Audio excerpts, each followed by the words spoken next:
السلام علیکم، welcome back to my channel novels with منی۔ امید ہے آپ سب خیریت سے ہوں گے، ٹھیک ٹھاک ہوں گے۔ آج بھی ہمارا شارٹ ناول ہے، آئیے ناول کی جانب جاتے ہیں۔ ناول کی جانب جانے سے پہلے میں ایک ریکویسٹ کروں گی کہ اگر ناول پسند آئے تو kindly subscribe my channel. Agency سے ٹرانسلیٹر آئی ہیں، بھیج دوں؟ اس کے مینیجر امن نے خریدی گئی املاک کے کاغذات وہیں چھوڑ کر میز سے آج کی ڈاک اٹھائی جو وہ دیکھ چکا تھا اور کرسی سے اٹھتے ہوئے پوچھا، اوہ یہ میٹنگ آج تھی، اب موڈ نہیں ہے یار۔ عتیب نے سستی سے پہیوں والی کرسی پیچھے کر کے دونوں ہاتھ سر سے اوپر سیدھے کرتے ہوئے انگلیاں ایک دوسرے میں پھنسائیں۔ اگر وہ نہ ہوتی تو کسی بہانے ملتوی کر دیتا تھا، جیسا اس سے پہلے کر چکا تھا۔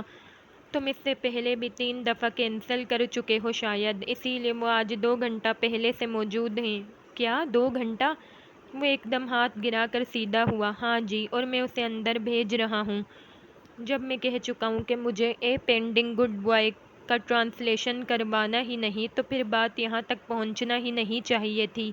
نیٹ فلکس اور ایمیزون پرائم کے دور میں لوگ سست ہو گئے۔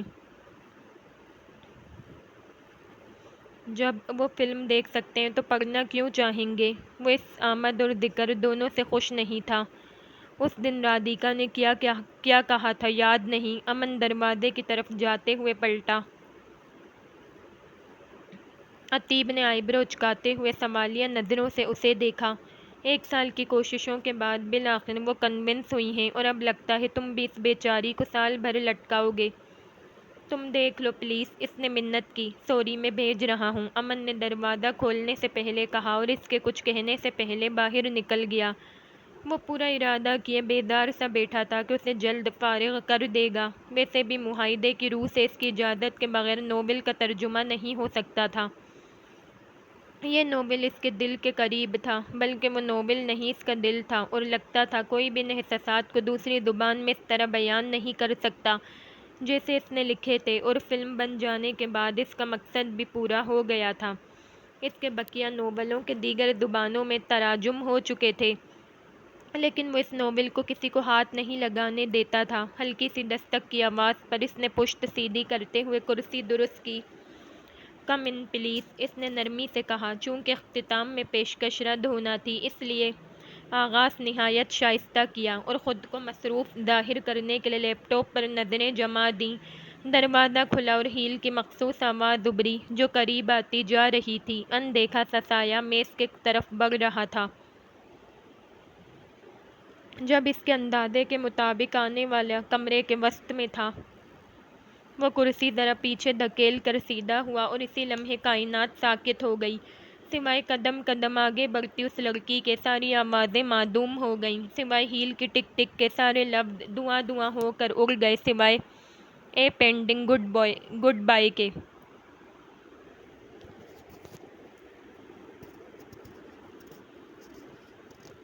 چند سیکنڈ گزرے تھے جب فرش کو دیکھتی وہ میز کی دوسری طرف پہنچ کر ٹھہر گئی، اور ان چند لمحوں میں عتیب کی نگاہوں کے سامنے اگست 2014 کے وہ چند دن اپنی پوری جزیات کے ساتھ کسی فلم کی طرح گزر کر اس منظر پر ٹھہر گئے تھے۔ آج دنیا کی سب سے اچھی بات اس کے پینٹ ہاؤس میں ہوئی تھی۔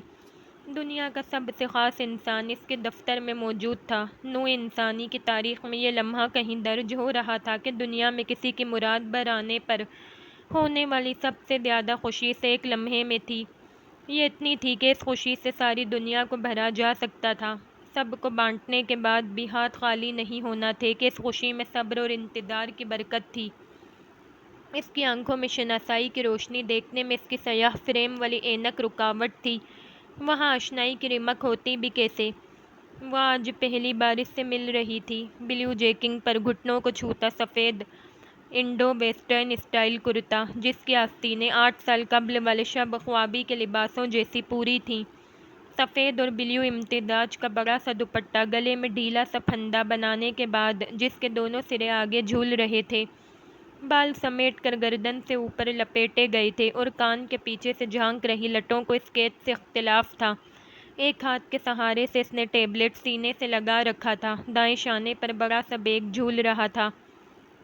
8 سال پہلے اس نے اسے کچھ دن دیکھا تھا۔ اس کے پاس اس کی چند تصویریں تھیں، لیکن ان میں ایک بھی باتیں نہیں تھی کہ وہ سب فاصلے سے اور چوری سے کھینچی گئی تھی۔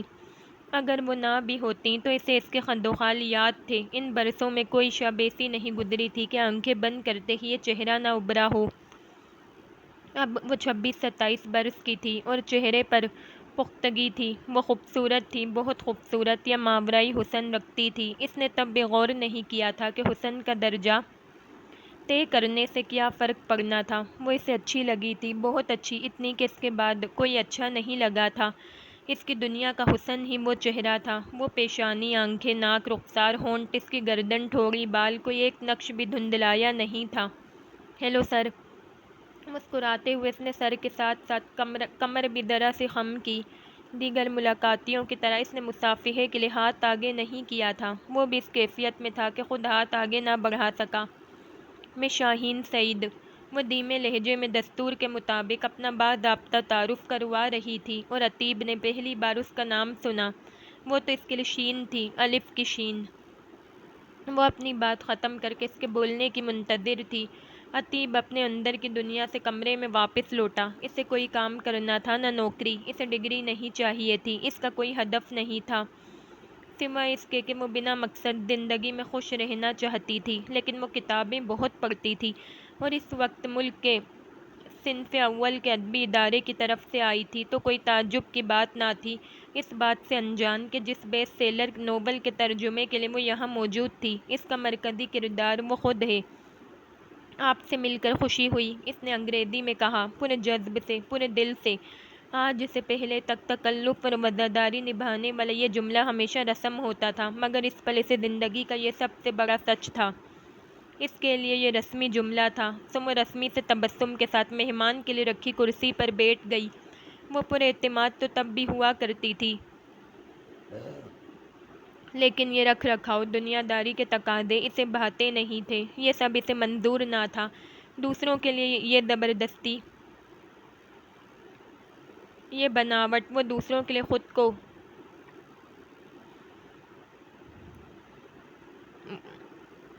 کرنے کے حق میں نہیں تھی۔ مجھے رادھیکا نے بتایا آپ اس ناول کا ترجمہ نہیں کرنا چاہتے، اس کی کوئی خاص وجہ؟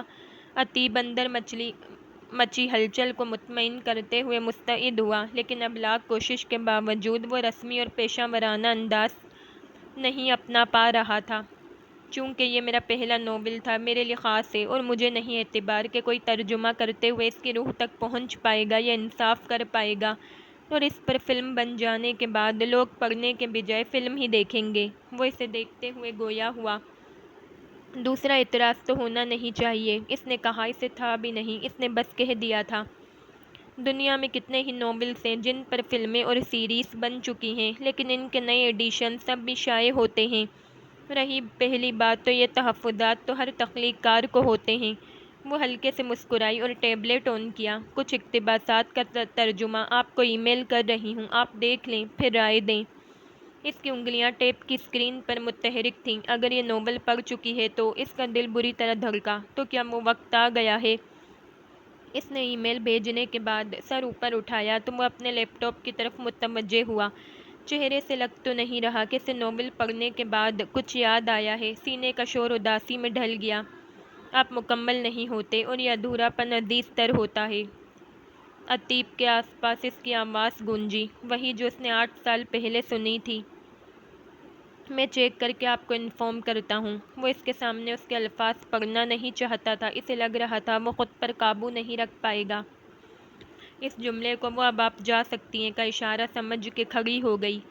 یہ بہت خوبصورت ناول ہے، مجھے یقین ہے اردو داں طبقے میں سے بہت پذیرائی ملے گی، اور امید ہے آپ کو میرا ترجمہ انصاف کرتا محسوس ہوگا۔ اس نے پھر سر کو ذرا سا خم کیا۔ آئی ہوپ ہم جلد ترجمے پر کام شروع کریں گے۔ وہ بس مسکرا سکا۔ وہ الوداعی کلمات کہہ کر پلٹ گئی۔ اس کی ہیل کی ٹک ٹک دور ہوتے ہوئے معدوم ہو گئی۔ دروازہ بند ہوتے ہی عتیب کھڑا ہوا۔ گہری سانس لیتے ہوئے اس نے بالوں میں انگلیاں پھنسائیں اور بے ارادہ ہی کمرے میں ٹہلنے لگا۔ شین، تو تم شاہین ہو، یہ کیسا اتفاق ہے؟ کیا یہ واقعی اتفاق ہے؟ ہمیں اس طرح تو نہیں ملنا تھا، ہمیں تو شاید ملنا ہی نہیں تھا۔ کیوں نہیں ملنا تھا؟ تم نے یہ وقت اور قسمت پر چھوڑا تھا، اب فیس کرو ان کا فیصلہ۔ ہاں ہمیں ملنا تو تھا، لیکن یہ تو نہیں سوچا تھا ہمارے درمیان ایسی اجنبیت حائل ہوگی۔ دروازہ کھلنے کی آواز پر مسرت سے مڑا۔ امن اندر آ رہا تھا۔ کیا ہوا، انکار کر دیا؟ نہیں۔ اس نے خود کو سنبھالا اور آگے آ کر لیپ ٹاپ اٹھایا۔ اس نے کچھ ای میل کیا ہے، دیکھتا ہوں۔ تمہارا ارادہ بدل گیا۔ امن کی آنکھیں پھٹ گئیں۔ یہ تو نہیں کہا میں نے، وہ ایگریشن نہیں اب تمہاری بات میں۔ وہ کوئی پہنچی ہوئی چیز ہے مس شاہین سعید، پہلے رادھیکا اور اب تم۔ میں روم میں ہوں، دیکھوں کیا ترجمہ کیا ہے۔ وہ لیپ ٹاپ لیے باہر نکل گیا۔ دوسرا جملہ امن کو جتانے کے لیے تھا کہ اس کا ارادہ بدلا نہیں ہے۔ جس عمارت میں اس کے والدین اور بھائی مقیم تھے، وہ وہیں 32ویں منزل پر پینٹ ہاؤس میں رہتا تھا۔ یہیں اس کا آفس بھی تھا۔ امن کبھی کبھار اس کے پاس ٹھہر جاتا تھا۔ وہ پہلے اس کی ایجنسی دوات میں بطور لٹریری ایجنٹ کام کرتا تھا، لیکن پچھلے 2 سالوں سے وہ صرف اس کا مینیجر تھا۔ کمرے میں آ کر اس نے دروازہ مقفل کیا اور تیزی سے ای میل کھولا۔ ایک ہاتھ میں لیپ ٹاپ لیے وہ پلنگ کے کنارے ٹک گیا۔ امید کا رنگین آنچل اوڑھے، خواب کے آنکھ دریچے پر دستک دینے کا کوئی طے شدہ وقت ہے نہ عمر۔ اس کی آمد کے راستے میں زندگی کی ناہمواریاں کبھی رکاوٹ نہیں بنتی۔ الف کی آنکھیں بھی بنجر نہیں رہی تھیں۔ ایک خواب وہاں چپکے سے تمنا بو گیا تھا۔ اس سے کونپلیں پھوٹیں تو منظر بدل گئے۔ الف کی آنکھوں کی زمین زرخیز تھی اور اس نے پکے ارادوں سے اس تمنا کی آبیاری کی۔ شین کے الفاظ کیوں اس کا مقصد بن گئے تھے، اس نے سوچا نہیں تھا۔ وہ اسے کوئی نام بھی نہیں دینا چاہتا تھا۔ اسے یہ خیال ہی اچھا لگا تھا کہ وہ اس کی زبان سے نکلی بات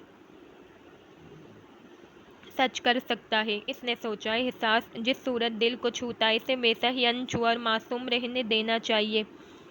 محبت اور عشق ہی کو کیوں جذبات اور احساسات کی معراج مانا جائے؟ کچھ اس سے آگے بھی ہو سکتا ہے۔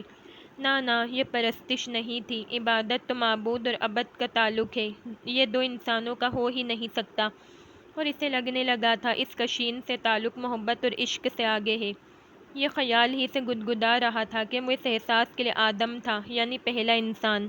عتیب نے 2 بار پڑھا۔ اس کے الفاظ پڑھ کر اس وقت وہ انہی احساسات سے دوچار تھا جن سے یہ سب پہلی بار لکھتے وقت ہوا تھا۔ کیا وہ واقعی سب بھول گئی ہے؟ یہ ممکن ہے؟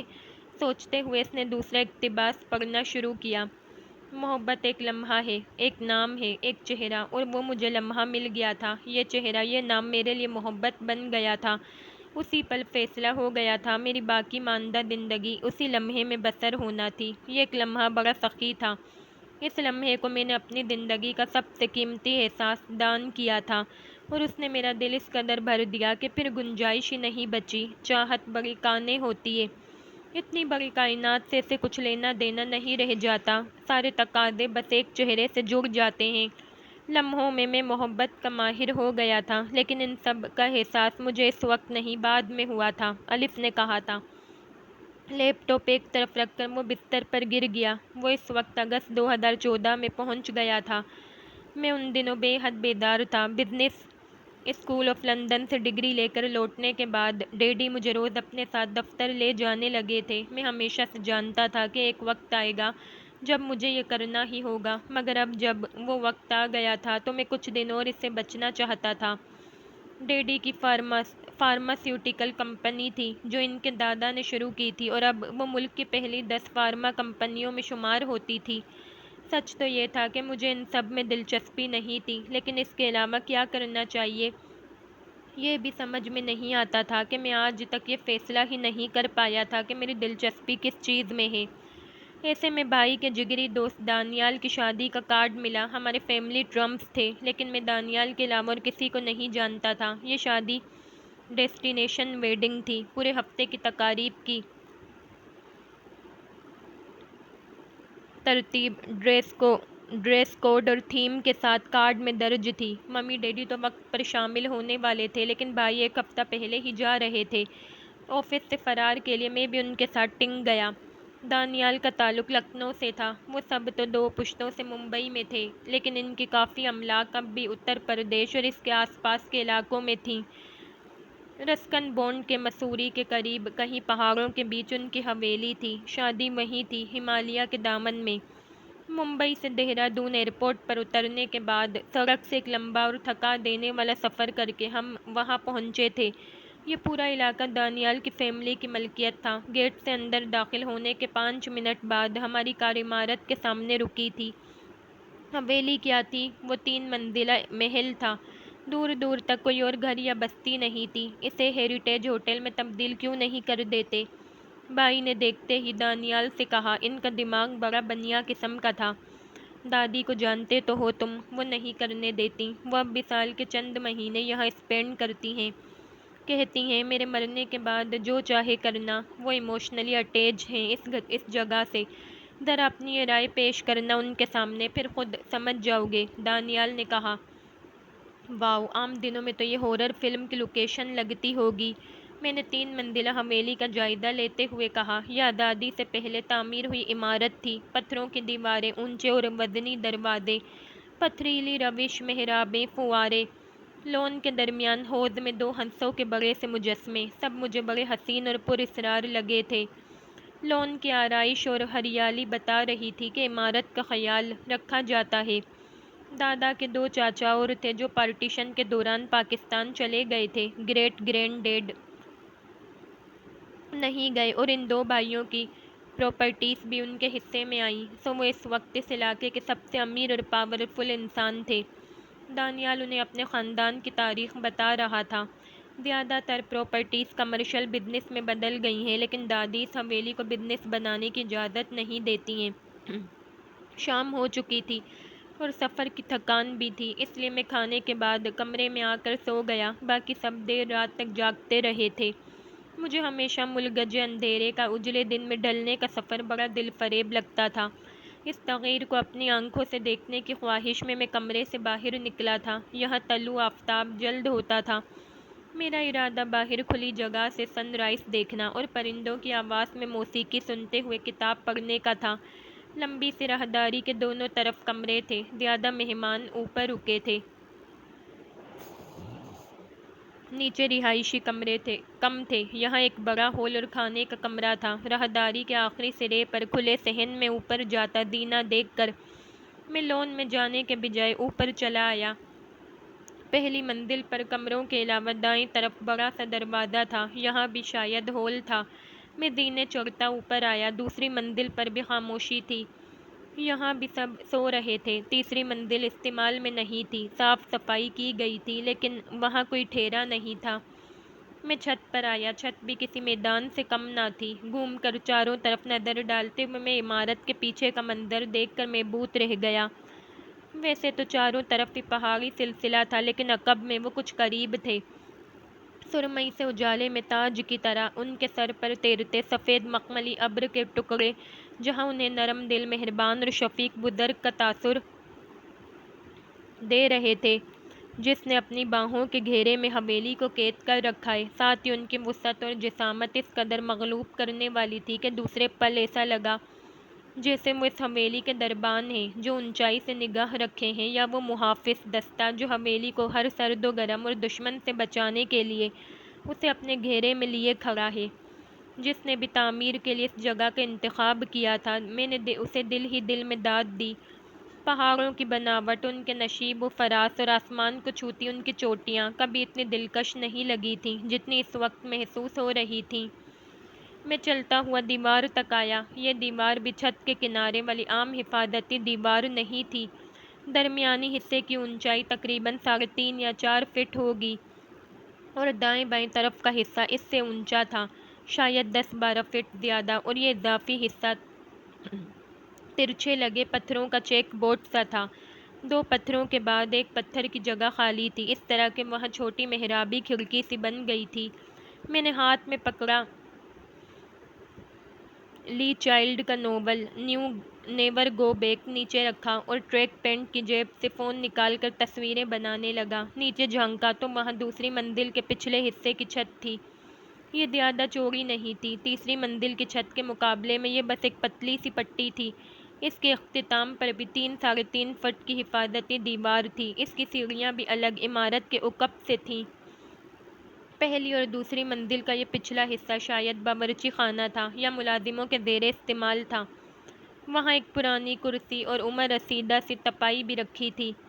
شاید یہاں کے ملازمین چھت پر آتے جاتے ہوں گے، یہاں بھی ایک کرسی کی ضرورت ہے، میں نے سوچا۔ پہاڑوں کی اوٹ سے نمودار ہوتے سورج کے ساتھ مطالعے کا اپنا ہی چارم ہے۔ فون واپس جیب میں رکھ کے میں اتنی کھڑکیوں والی دیوار کی بناوٹ کا ستائشی معائنہ کر رہا تھا کہ دوسری منزل کی چھت پر آہٹ ہوئی۔ میں نے کھڑکی سے نیچے جھانکا۔ سیڑھیوں سے چھت پر آ رہی وہ لڑکی پاجامے اور پوری آستینوں والے شرٹ پر مشتمل نائٹ سوٹ میں ملبوس تھی، جس کی گلابی زمین پر بنی سیاہ تتلیوں کا خاکہ یہاں سے بھی واضح تھا۔ سیاہ بالوں سے پشت ڈھکی تھی، اس کا بھرا بھرا چہرہ ابھی رخصت ہوئی نیند کی غمازی کر رہا تھا۔ سورج ابھی اپنی کوہ سے نکلا نہیں تھا، لیکن اس نے انگڑائی لے کر اپنی کرنیں آگے بھیج دی تھیں۔ ان کی سنہری روشنی میں وہ صورت بھی سنہری ہو رہی تھی۔ اس کے ہاتھ میں شاید موبائل تھا۔ وہ آگے دیوار کے پاس جا کر کھڑی ہو گئی۔ وہ بھی میری طرح سامنے کا منظر دیکھ کر مبہوت تھی۔ اس نے بھی میری طرح بہت ساری تصویریں کھینچیں۔ میں ابھی سوچ رہا تھا اسے متوجہ کروں، آواز دے کر بات شروع کروں کہ اس کی آواز ابھری۔ 2 اگست 5:30 مارننگ حویلی آغا جان۔ میں نے متوجہ کرنے کا ارادہ ملتوی کر دیا۔ میری ڈیجیٹل ڈائری کا پہلا دن۔ کل دوپہر ہم یہاں فیضان انکل کے بیٹے اور داؤد انکل کی بیٹی کی شادی کے لیے آئے ہیں۔ سب ہیں پاس اور قریب کے رشتہ دار اور دوست احباب، بس جن کا پیسہ خرچ ہو رہا ہے وہ اس کی بھرپائی میں لگے ہیں، یعنی دونوں انکل نکاح سے 1 دن پہلے آئیں گے۔ ظاہر ہے میری دلچسپی بڑھ گئی تھی۔ میں سب بھول کر پوری طرح ادھر متوجہ تھا۔ بڑی دادی ابھی تو بہت خوش ہیں کہ حویلی میں شادی ہو رہی ہے، لیکن جب بیچلرز پارٹی، برائیڈل شاور، مہندی اور سنگیت جیسی خرافات ہوں گی تو کاش میں ان کے ری ایکشن کی ویڈیو بنا سکوں یا ان کا انٹرویو ہی لے لوں۔ تو خاندان کی روایت کو بکھرتا دیکھ کر بقول آپ کے اس بے حیائی کے بیچ کیسا محسوس کر رہی ہیں آپ؟ اس نے نیوز اینکروں کے انداز میں کہا تھا۔ وہ پیچھے مڑی اور چلتے ہوئے کرسی پر آ کر بیٹھ گئی۔ فون اس نے ہاتھ میں یوں پکڑ رکھا تھا کہ مائکروفون کا رخ منہ کی طرف تھا۔ وہ ریکارڈ کر رہی تھی۔ یہ جگہ مجھے پسند آئی۔ کل شام یہاں چھت پر آتے ہی میں نے سوچا کاش میں ہمیشہ کے لیے یہاں رہ سکتی۔ یہ حویلی، یہ چھت، ڈھیر ساری کتابیں، فرائس اور میں۔ کوئی دھاگ سے دروازہ کھول کر کمرے میں آئے۔ نہ صبح کالج جانے کی فکر، نہ لوگوں کے چہرے، نہ باتیں، نہ سوال۔ Ideal life. ابھی کل ہی روبی آنٹی نے دیکھتے ہی کہا شادی میں آئی ہو، بال ہی ڈائی کر لیتی۔ اس نے ان آنٹی کے لہجے کی نقل کرتے ہوئے جملہ ادا کیا تھا۔ میں نے بھی پوچھ لیا تو کیا واپس چلی جاؤں؟ گناہ تو نہیں ہوگا اوریجنل رنگ سے شرکت کر لوں تو؟ بس مما نے وہی لکھنوئی انداز میں عزت افزائی کر دی۔ خیر یہ تو شروعات ہے۔ ویسے مجھے لگتا ہے مما اب میرا موقف سمجھنے لگی ہیں کہ میں میک اپ کروں گی، بال بھی ڈائی ہوں گے، ڈیزائنر پیس بھی پہنوں گی، لیکن اس وقت جب میرا دل چاہے گا، اس لیے نہیں کہ باقی دنیا کر رہی ہے، دوسرے یہ ایکسپیکٹ کرتے ہیں، یہ فلاں فنکشن کے لیے لازمی ہے، بلا بلا بلا۔ Thank you. اس نے چہرہ آسمان کی سمت کیا۔ اتنی انڈرسٹینڈنگ اماں دینے کے لیے۔ کچھ دیر رک کر اس نے شاید اگلی بات سوچی۔ میں آج بس فون لے کر اوپر آ گئی، کتاب لائی ساتھ نہ لیپ ٹاپ۔ سورج نے اپنا منہ دکھا دیا ہے۔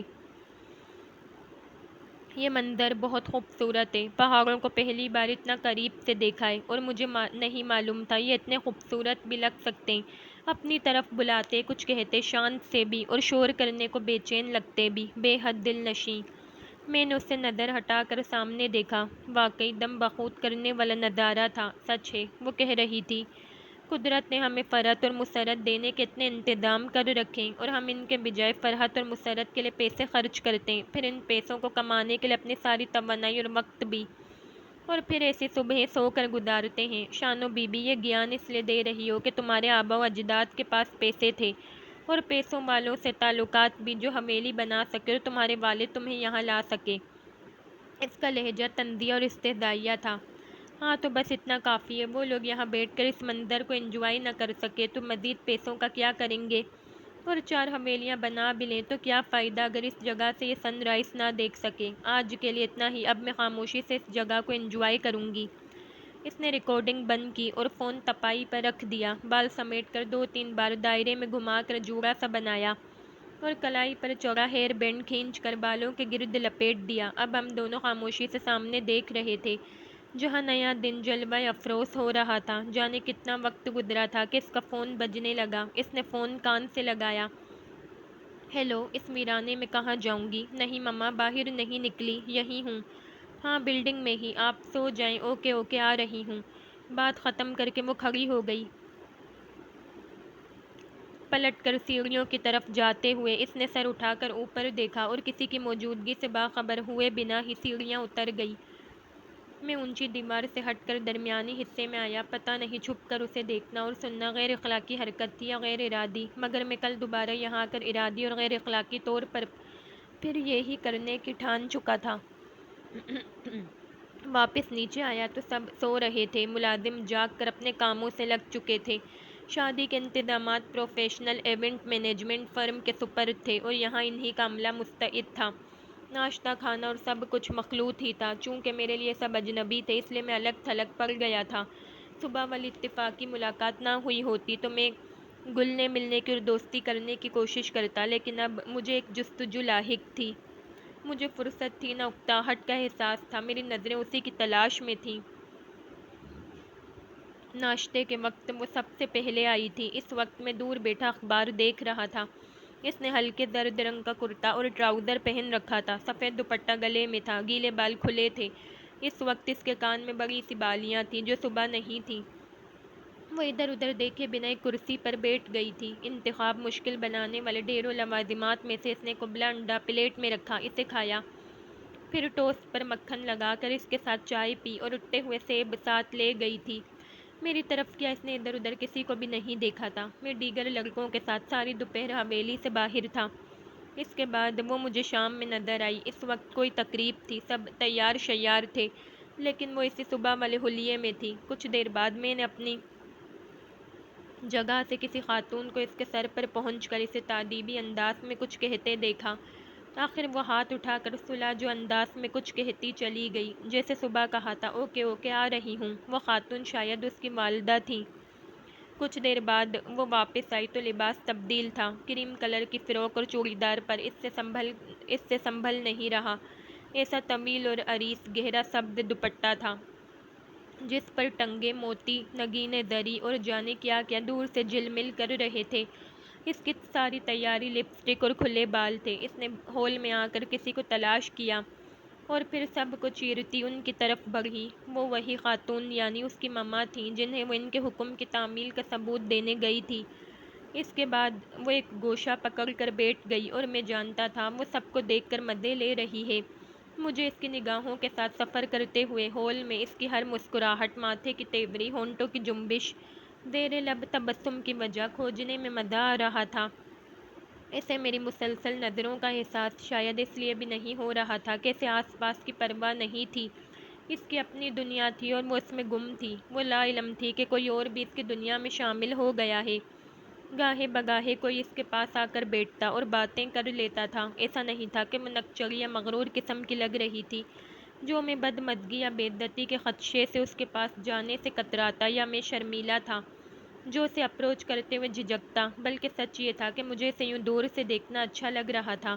وہ دلچسپ کتاب تھی جسے میں ورق پڑھ رہا تھا۔ نئے صفحے پر کیا سرپرائز ہوگا، یہ خیال مجھے جلد بازی سے روک رہا تھا اور اسے جاننے کا تجسس بڑا دلچسپ تھا۔ آہستہ آہستہ لفظ لفظ کو اندر اتارتے ہوئے پڑھنا مجھے ہمیشہ پسند تھا۔ اگلی صبح اوپر جاتے ہوئے میں نے تیاری کی تھی۔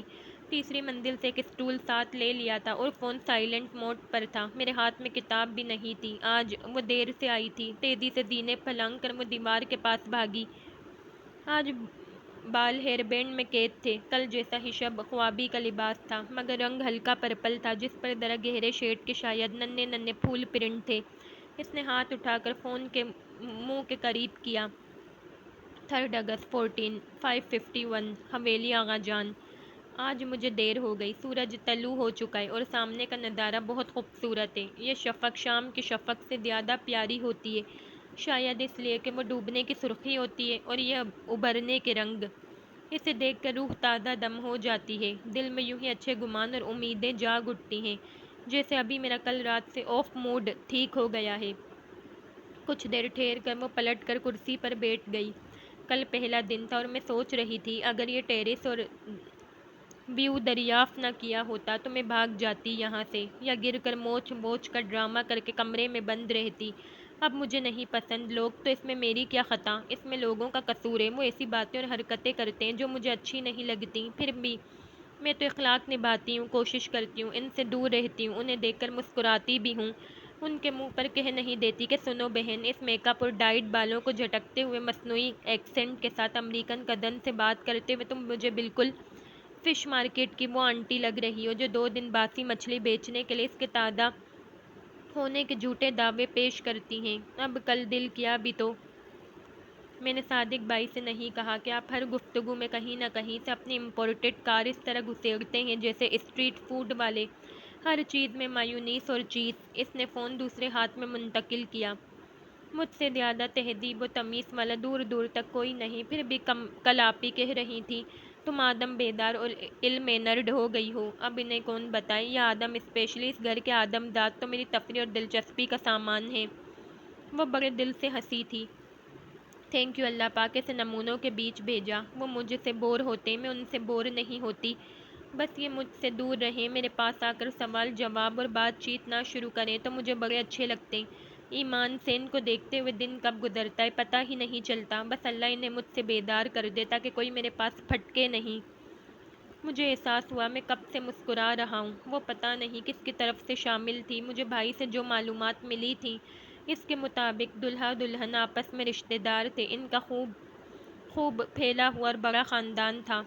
ہمارے یہاں ڈیڈی اور ممی دونوں کی طرف گنے چنے افراد تھے اور ان کے بچے اس سے بھی کم۔ ایک پھپھو تھیں جو جرمنی میں بسی تھیں، ایک خالہ جن کے 2 بچے تھے اور ایک ماموں جن کا ایک ہی بیٹا تھا۔ ان کے علاوہ جو رشتہ دار تھے میں ان سے واقف نہیں تھا۔ تقریبات میں ملاقات ہو بھی تو میں کسی کو پہچان نہیں پاتا تھا۔ میں نے پتہ کرنے اور سمجھنے کی کوشش کی کہ وہ کس کی جانب سے ہے اور کیا رشتہ ہے، مگر ناکام رہا۔ اس دن وہ مجھے ایک بار رات میں نظر آئی تھی۔ اتنے لوگوں میں وہ مجھ سے گم بھی ہو جاتی تھی۔ سارا وقت اسے نگاہ میں رکھنا مشکل بلکہ ناممکن تھا۔ تقریب کی تھیم فیری ٹیلز تھی اور وہاں ڈزنی موویز کے سارے کردار چلتے پھرتے نظر آ رہے تھے۔ سنڈریلا، الادین، اسنو وائٹ سے لے کر مرمیڈ ایلسا اور میلیفیسنٹ جیسے ولن بھی موجود تھے۔ وہ ویسے ہی ایک گوشہ سنبھالے سب کو دیکھتے ہوئے اپنی دنیا میں گم تھی۔ کاش اس وقت میں اس کے ذہن میں چل رہی باتیں سن سکتا۔ آج وہ میرے آنے کے 2-4 منٹ بعد ہی آ گئی۔ آج اس کے ہاتھ میں لیپ ٹاپ تھا جو اس نے تپائی پر رکھ دیا تھا۔ ذرا دیر ٹہلنے کے بعد اس نے جیب سے فون نکالا اور کرسی پر بیٹھ گئی۔ 4 اگست 5:35 حویلی آغا جان۔ آج میں وقت پر آئی ہوں۔ ابھی سورج نے پوری آنکھیں نہیں کھولی ہیں۔ اس کے نکلنے اور ساری دنیا پر چھانے سے ذرا پہلے کا یہ نظارہ بھی خوبصورت ہے۔ یہاں سے جانے کے بعد ممبئی میں پھر کہاں مجھے ایسا سن رائز دیکھنے ملے گا۔ ایک وجہ یہ بھی ہے کہ مجھے یہ جگہ اور یہاں کی ہر چیز اٹریکٹ کر رہی ہے کہ میں نے نیچر کو اتنا قریب سے بہت کم دیکھا ہے۔ کاش میں کسی ایسی جگہ پر ہمیشہ رہ سکوں۔ اس نے ذرا سا وقفہ لیا۔ میری خواہشیں کچھ یوں ہیں کہ مجھے بی اے کے بعد کوئی آگے پڑھنے کو نہ کہے، کریئر چوز کرنے کو بالکل نہیں، کتابیں پڑھنے سے کوئی نہ روکے، نان فکشن اور سیلف ہیلپ موٹیویشنل ٹائپس کی کتاب کوئی گفٹ نہ کرے، میں جتنے فرائز کھاؤں کبھی موٹی نہ ہوں، اور کل کے فنکشن کے بعد میں چاہتی ہوں میری اپنی ایک فیری ٹیل ہو، میری پرسنل ذاتی فیری ٹیل۔ وہ یوں سر ہلا رہی تھی جیسے خود کو یقین دلا رہی ہو کہ وہ کچھ غلط نہیں کہہ رہی ہے۔ میں کیوں کسی اور کہانی کا کردار بنوں؟ میرا دل نہیں کیا، اور میں نے مما کا لایا ڈریس بھی نہیں پہنا۔ انہوں نے میرے لیے ریڈ رائڈنگ ہوڈ والا کاسٹیوم بنایا تھا۔ وہ اس بات پر تھوڑا ناراض بھی ہیں۔ ویسے ان فیری ٹیلز کے لیے سوتیلی ماں، ظلم قید، آزمائشیں، بددعائیں، شراب وغیرہ وغیرہ لازمی شرائط کیوں ہے بھلا؟ فیری ٹیلز میں کام لڑکی کیوں نہیں ہو سکتی؟ پیسے والے ماں باپ، اوکے بہنیں اور آرام دہ زندگی گزارنے والی کی بھی خواہش ہوتی ہے فیری ٹیلز کی، اسے بھی کوئی پرنس جیسا بندہ ملے اور صرف اس کے لیے کچھ ایسا کر جائے جو اس سے پہلے کسی نے کیا ہو، نہ سوچا ہو۔ ایسا کچھ کہ آنے والے زمانوں سے پڑھیں، یاد کریں، بچوں کو سنائیں۔ مجھے چاہیے ایسی فیری ٹیل، مجھے کیوں نہیں مل سکتی؟ اس کی آواز میں ضد سی تھی۔ کیونکہ میں ابلا ناری نہیں، ایکسٹرا آرڈنری نہیں، میرے ساتھ ظلم نہیں ہوتا، ناٹ فیئر۔ وہ کچھ دیر چپ رہی، شاید کچھ سوچ رہی تھی۔ میں بے حد لیزی ہوں، بہت ممکن ہے کل کو مما پاپا کسی کی تصویر دکھا کر کہیں دیکھ لو تمہارے لیے پرپوزل ہے، تو میں ناول کے دوران دوبارہ ڈسٹرب نہ کی جاؤں اور یہ سین ریپیٹ نہ ہو، اس لیے بنا دیکھے ہی اوکے کر دوں گی۔ میں جانتی ہوں ایمبیشیس نہیں تو گھر میں سب سے پہلے مجھے ہی فارغ کیا جائے گا، اینڈ اٹس اوکے۔ پھر بھی میرے اندر یہ خواہش ہے اپنی ذاتی فیری ٹیل کی جس کی ہیروئن میں ہوں۔ ہائے، یہ خیال ہی کتنا اچھا ہے۔ اس کی چہکتی آواز میں جوش اور خوشی تھی۔ اس نے کچھ دیر رک کر ریکارڈنگ بند کر دی، کچھ تصویریں لیں اور پھر ہم دونوں خاموشی سے قدرت کو سننے لگے، یا شاید وہ اپنے خیال میں کھوئی تھی۔ کچھ وقت بعد وہ لیپ ٹاپ کی طرف متوجہ ہوئی، جیب سے کیبل نکال کر اس نے فون اور لیپ ٹاپ کنیکٹ کیے تو میں سمجھا کہ وہ ریکارڈنگ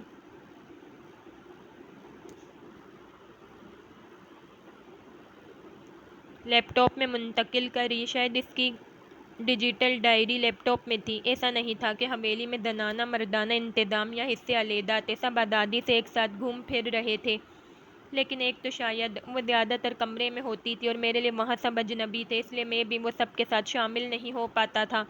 وہ زیادہ دکھائی دیتی تھی، نہ ہمارا سامنا ہوتا تھا، کبھی ایک جھلک نظر آ گئی تو کبھی کہیں بیٹھی یا کسی سے بات کرتے ہوئے۔ اس کے باوجود میرا ایک ہی کام رہ گیا تھا کہ اس بھیڑ میں اسے کھوجتا اور ڈھونڈتا رہوں۔ ہر رات بہت دیر تک خوب ہنگامے اور موج مستی ہوتی رہتی تھی، مختلف مقابلے اور کھیل ہوتے جس میں ہر کوئی بڑھ چڑھ کر حصہ لیتا تھا۔ ظاہر ہے سب یہاں اسی مقصد سے اکٹھا ہوئے تھے، سب کے موڈ اور یہاں کا ماحول شادی کا تھا۔ اگر پہلی صبح مجھے وہ نہ ملی ہوتی تو میری بھی چند دوستیاں ہو گئی ہوتی، میں بھی ہر فنکشن میں بڑھ چڑھ کر حصہ لیتا، مگر اب میری ساری دلچسپی اسی میں تھی، اسی کے لیے سرے شام سو جانا، صبح جلدی اٹھنا اور پھر باقی دن اسے ڈھونڈنا اور دور دور سے دیکھنا، مشاہدہ کرنا، اس کے ذہن میں چل رہی باتیں قیاس کرنا۔ میں قریب جانے سے اس لیے بچ رہا تھا کہ کہیں میں اس کی نظر میں نہ آ جاؤں کہ تیز فہم تھی۔ انجانے میں اس کے قریب ہونے اور اسے جاننے کا مزہ نشے جیسا تھا۔ میرا اسٹول اب اسی جگہ پر رہتا تھا، میں ہمیشہ اس سے پہلے وہاں پہنچ جاتا تھا۔ پوری حویلی میں شاید ہم دونوں کے کمروں میں ہی صبح کا الارم بجتا تھا۔ 5 اگست 1450 حویلی آغا جان۔ آج وہ شاید غصے میں تھی یا جھنجھلائی تھی جو آتے ہی شروع ہو گئی۔ کیوں بھائی، جس کی زندگی کا کوئی مقصد نہیں، اسے جینے کا حق نہیں ہے کیا؟ نہیں کرنی نوکری نہ بزنس تو ایسا کیوں سمجھا جاتا ہے کہ مجھے ڈوب کر مر جانا چاہیے؟ پہلے صرف مما اور بڑی آپیاں تھیں، اب لگتا ہے انہوں نے مجھے شرم دلانے اور میٹھے میٹھے تانے مارنے والی دکان کی فرنچائز سارے خاندان کو دے دی ہیں۔ ہر کوئی سمجھتا ہے ان کے طے کردہ معیار پر پورا نہیں اترتا تو وہ کامیاب ہے نہ صحیح الدماغ۔ مجھے ڈگری لینے کا شوق نہیں، لیکن سب جانتے ہیں کتابیں میرا عشق ہے اور ان کے نزدیک یہ میرا پاگل پن ہے۔ کل ہی چھوٹی نانی میرے ہاتھ میں عصمت چغتائی دیکھ کر غش کھانے والی ہو گئی تھیں، جبکہ میمونہ آنٹی نے کہا، ٹرانسلیشن میں وہ مزہ نہیں، تمہیں پڑھنا ہو تو اردو میں ہی پڑھو۔ تب ہی شہوار نانی نے اپنے مخصوص جتاتے انداز میں مجھے لتاڑا کہ ہمارے زمانے میں عصمت کو پڑھنا بے حیائی میں شمار ہوتا تھا، ایسی لڑکیوں پر بولڈ کا ٹھپا لگ جاتا تھا۔ اب انہیں کیسے سمجھایا جائے کہ 50 شیڈز کے زمانے میں عصمت پڑھنے کا شوق سعادت ہے، سعادت۔ اس نے ایک گہری ٹھنڈی آہ بھری۔ میرا بس چلتا تو میں BA بھی نہیں کرتی، اور وہ اوہ میرا بس اللہ جانے کب چلے گا۔ بہت دنوں سے سب پوچھے جا رہے ہیں، کوئی ایم مقصد تو ہوگا، کرنا کیا ہے تمہیں؟ کچھ سوچا اپنی زندگی کا؟ BA میں ایڈمیشن لے کر تو میں نے پہلے ہی سب کی ناک کٹوا دی ہے۔ ان سوالوں کو رات میں نے سنجیدگی سے سوچا اور جواب ملا، میں نے اپنی زندگی کا کچھ نہیں سوچا۔ میری زندگی کا کوئی ایم نہیں سوائے اس کے کہ میں اس کا ہر پل ہر لمحہ اپنی مرضی سے جیوں، خوش رہوں۔ صرف خوش رہنا زندگی کا مقصد کیوں نہیں ہو سکتا؟ یہ بھی تو اچیومنٹ ہے کہ بندہ ہر دن ہنستے مسکراتے گزارنے کی کوشش کرے اور کامیاب بھی ہو۔ گھر میں تو صبح ہوتے ہی سب کے چہروں پر دن بھر کے کام کا بوجھ ہوتا ہے، یہ میٹنگ، وہ ڈیڈ لائن، فلاں کام ویسا نہیں ہوا جیسا ہونا تھا، اس کی فکر، کام تو کام، انہیں سوشل گیدرنگز اٹینڈ کرنے کا بھی اسٹریس ہوتا ہے، ریلیکس تو ہوتا نہیں کوئی۔ رات میں سوتے سوتے بھی اگلے دن کے کام یاد کیے جاتے ہیں۔ تو بھائی اس سے اچھی میری والی زندگی نہیں؟ وہ کافی دیر چپ رہی۔ اس صبح اور ان پہاڑوں نے مجھے ٹھنڈا کر دیا۔ کل رات میں سوچتے سوچتے سوئی اور آنکھ کھلتے بھی وہی سب باتیں یاد آئیں، شاید اس لیے یہ وقت دن کا سب سے پرسکون وقت ہوتا ہے، مگر دنیا میں الو زیادہ ہیں۔ سورج مجھے دیکھ رہا ہے اور یہ صبح بھی خوبصورت ہے الحمدللہ۔ اس نے فون بند کر کے جیب میں رکھ لیا۔ نانیوں کا ذکر سن کر میں نے وہاں کی بزرگ خواتین پر غور کیا تھا کہ اس کے متعلق معلوم ہو سکے۔ میں دانیال کی دادی کو پہچانتا تھا، سارا وقت ان کی ٹوہ میں رہنے کے بعد بھی مجھے میمونہ آنٹی ملی، نہ شہوار نانی ملی۔ اکثر خواتین اتنی رفتار سے بات کرتیں کہ میری سمجھ میں ہی نہ آتی تھی، اور نام تو وہ اس سے زیادہ رفتار اور کسی اور سیارے والے لہجے میں ادا کرتی تھیں۔ 6 اگست 1449 حویلی آغا جان۔ آج وہ ٹہل رہی تھی۔ سن رائز ہو چکا ہے اور اب یہاں سے ہمارے جانے کا وقت بھی۔ کل آخری دن ہے اور حویلی آغا جان چھوڑ کر جاتے ہوئے شاید میں رونے ہی لگوں۔ اس کی بات مجھے بڑی سچی لگی۔ میں بھی اداس تھا۔ میں چاہتا تھا یہ سلسلہ چلتا رہے، نیچے جمع مہمان جو چاہے کریں، ہم دونوں ان چھتوں پر یوں ہی ان نداروں کو سنیں اور کوئی ہمیں دیکھے نہ روکے۔ یہ خوبصورت منظر میرے اندر بہت ساری خوشی بھر دیتا ہے۔ کبھی کبھی یوں لگتا ہے کہ ان بوڑھے پہاڑوں کا حسن مجھے رلا دیتا ہے کہ کیا یہ نارمل ہے کہ اچھی حسین اور من پسند بات آپ کو رلا دے؟ یہ بل کھاتے پہاڑ صدیوں سے ایک دوسرے کا ہاتھ تھامے، کاندھے سے کاندھا ملائے، ہر موسم مل کر جھیلتے، مجھے ان کا آسودہ تبسم محسوس ہوتا ہے۔ ان کی شکر گزاری کی خاموش دعا سنائی دیتی ہے کہ دھوپ، بارش اور خنکی سے ان کا مقدر ہوئی سوغاتیں اور آفتیں یہ ایک ساتھ سہتے ہیں، تو کبھی مجھے ان کی تڑپ اور سسکیاں بھی آس پاس سنائی دیتی ہیں کہ یہ تھک گئے ہیں، یہ ایک دوسرے کو گلے نہیں لگا سکتے، ان کے مقدر میں ساتھ ہے، قربت نہیں۔ اس کی آواز کھوئی سی تھی۔ مجھے دکھائی دیتا ہے انہیں گردنیں موڑ کر ایک دوسرے کو دیکھنے کی اجازت نہیں ہے، ان کی آنکھوں میں حسرت ہے، لیکن ان کے لبوں پر ایک دوسرے کے لیے مہربان سا تبسم بھی ہے۔ یہ ساری باتیں لمس سے کرتے ہیں، انہیں آواز اور الفاظ کی حاجت نہیں۔ یہ بھی تو حسن ہے، دلکشی ہے، مگر اس میں اداسی ہے، آسودہ سی اداسی، اطمینان ہے اور کسک بھی، حسرت بھی، مسرت بھی۔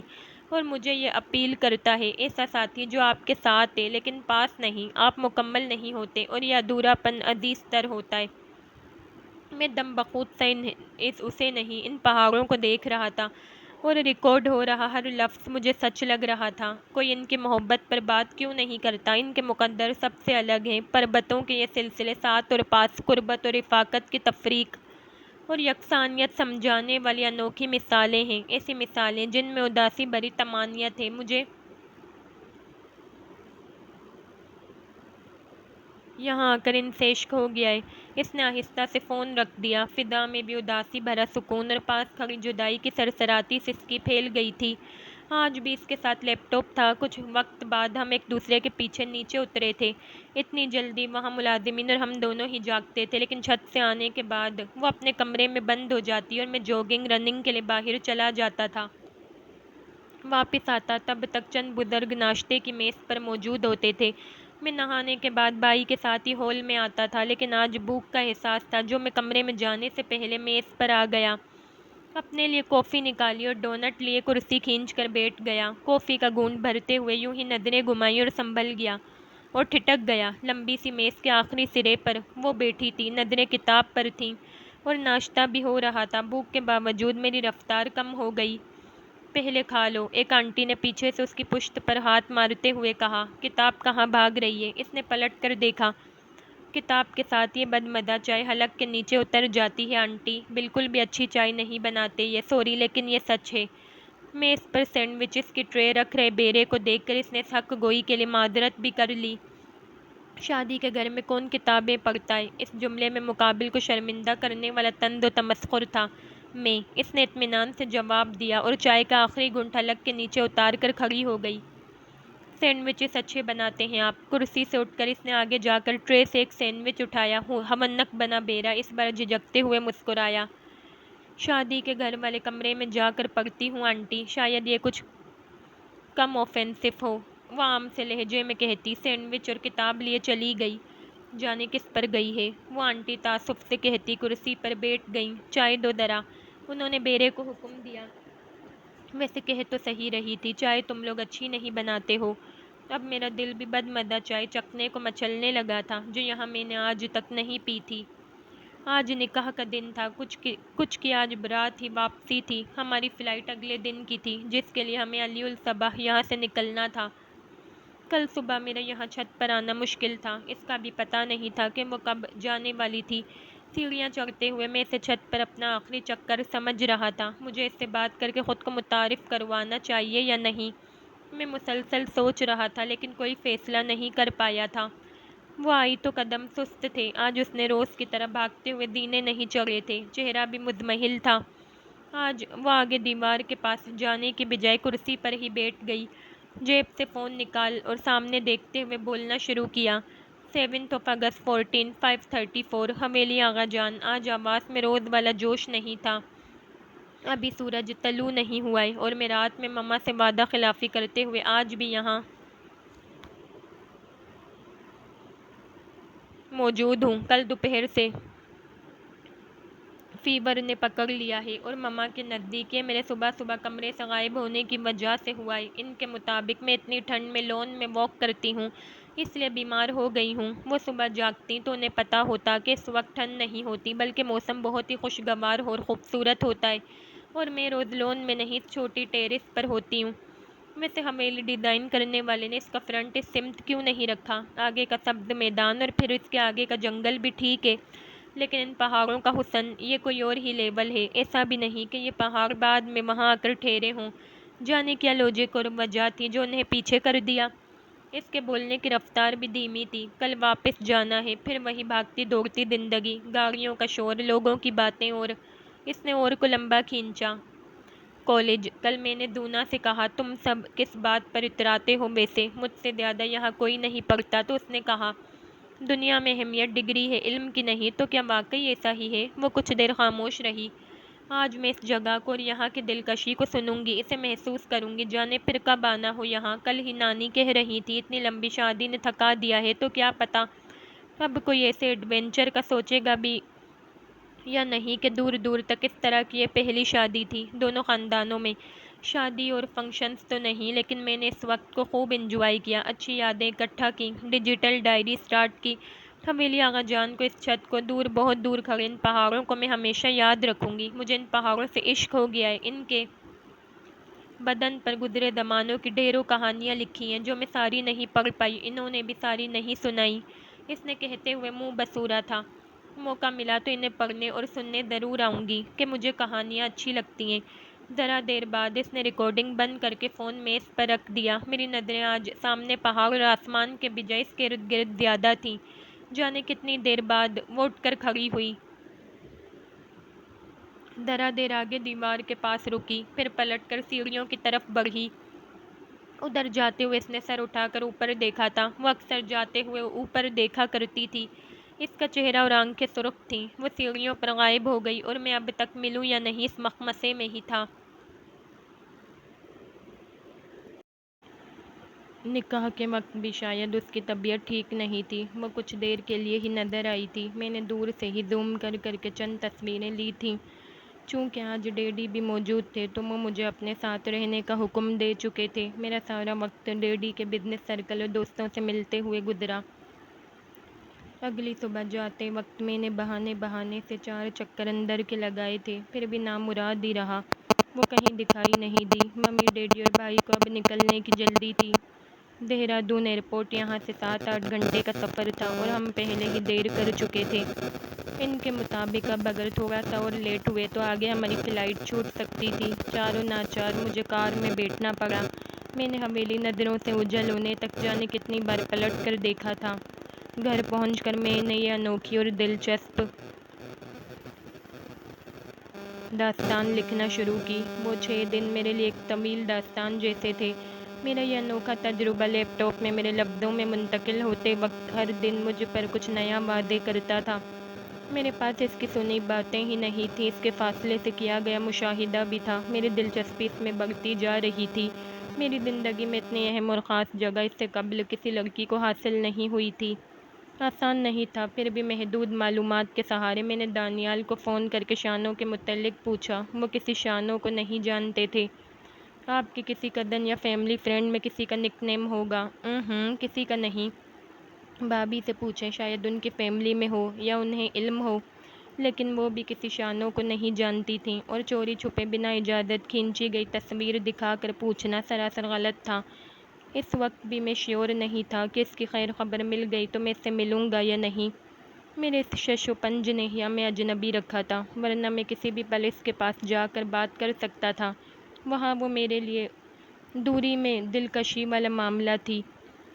اس کی باتیں اور ان پر اپنا تجزیہ اور نظریہ لکھتے وقت تو کوئی ارادہ تھا نہ دور دور تک ایسا کوئی گمان تھا، لیکن کئی دن تک لکھتے ہوئے ایک دن اچانک دھیان کے دریچے پر اپنے پر پھڑپھڑاتا خیال کا پرندہ آن بیٹھا اور میں لیپ ٹاپ یوں ہی چھوڑ کے ڈیڈی کے پاس دوڑا۔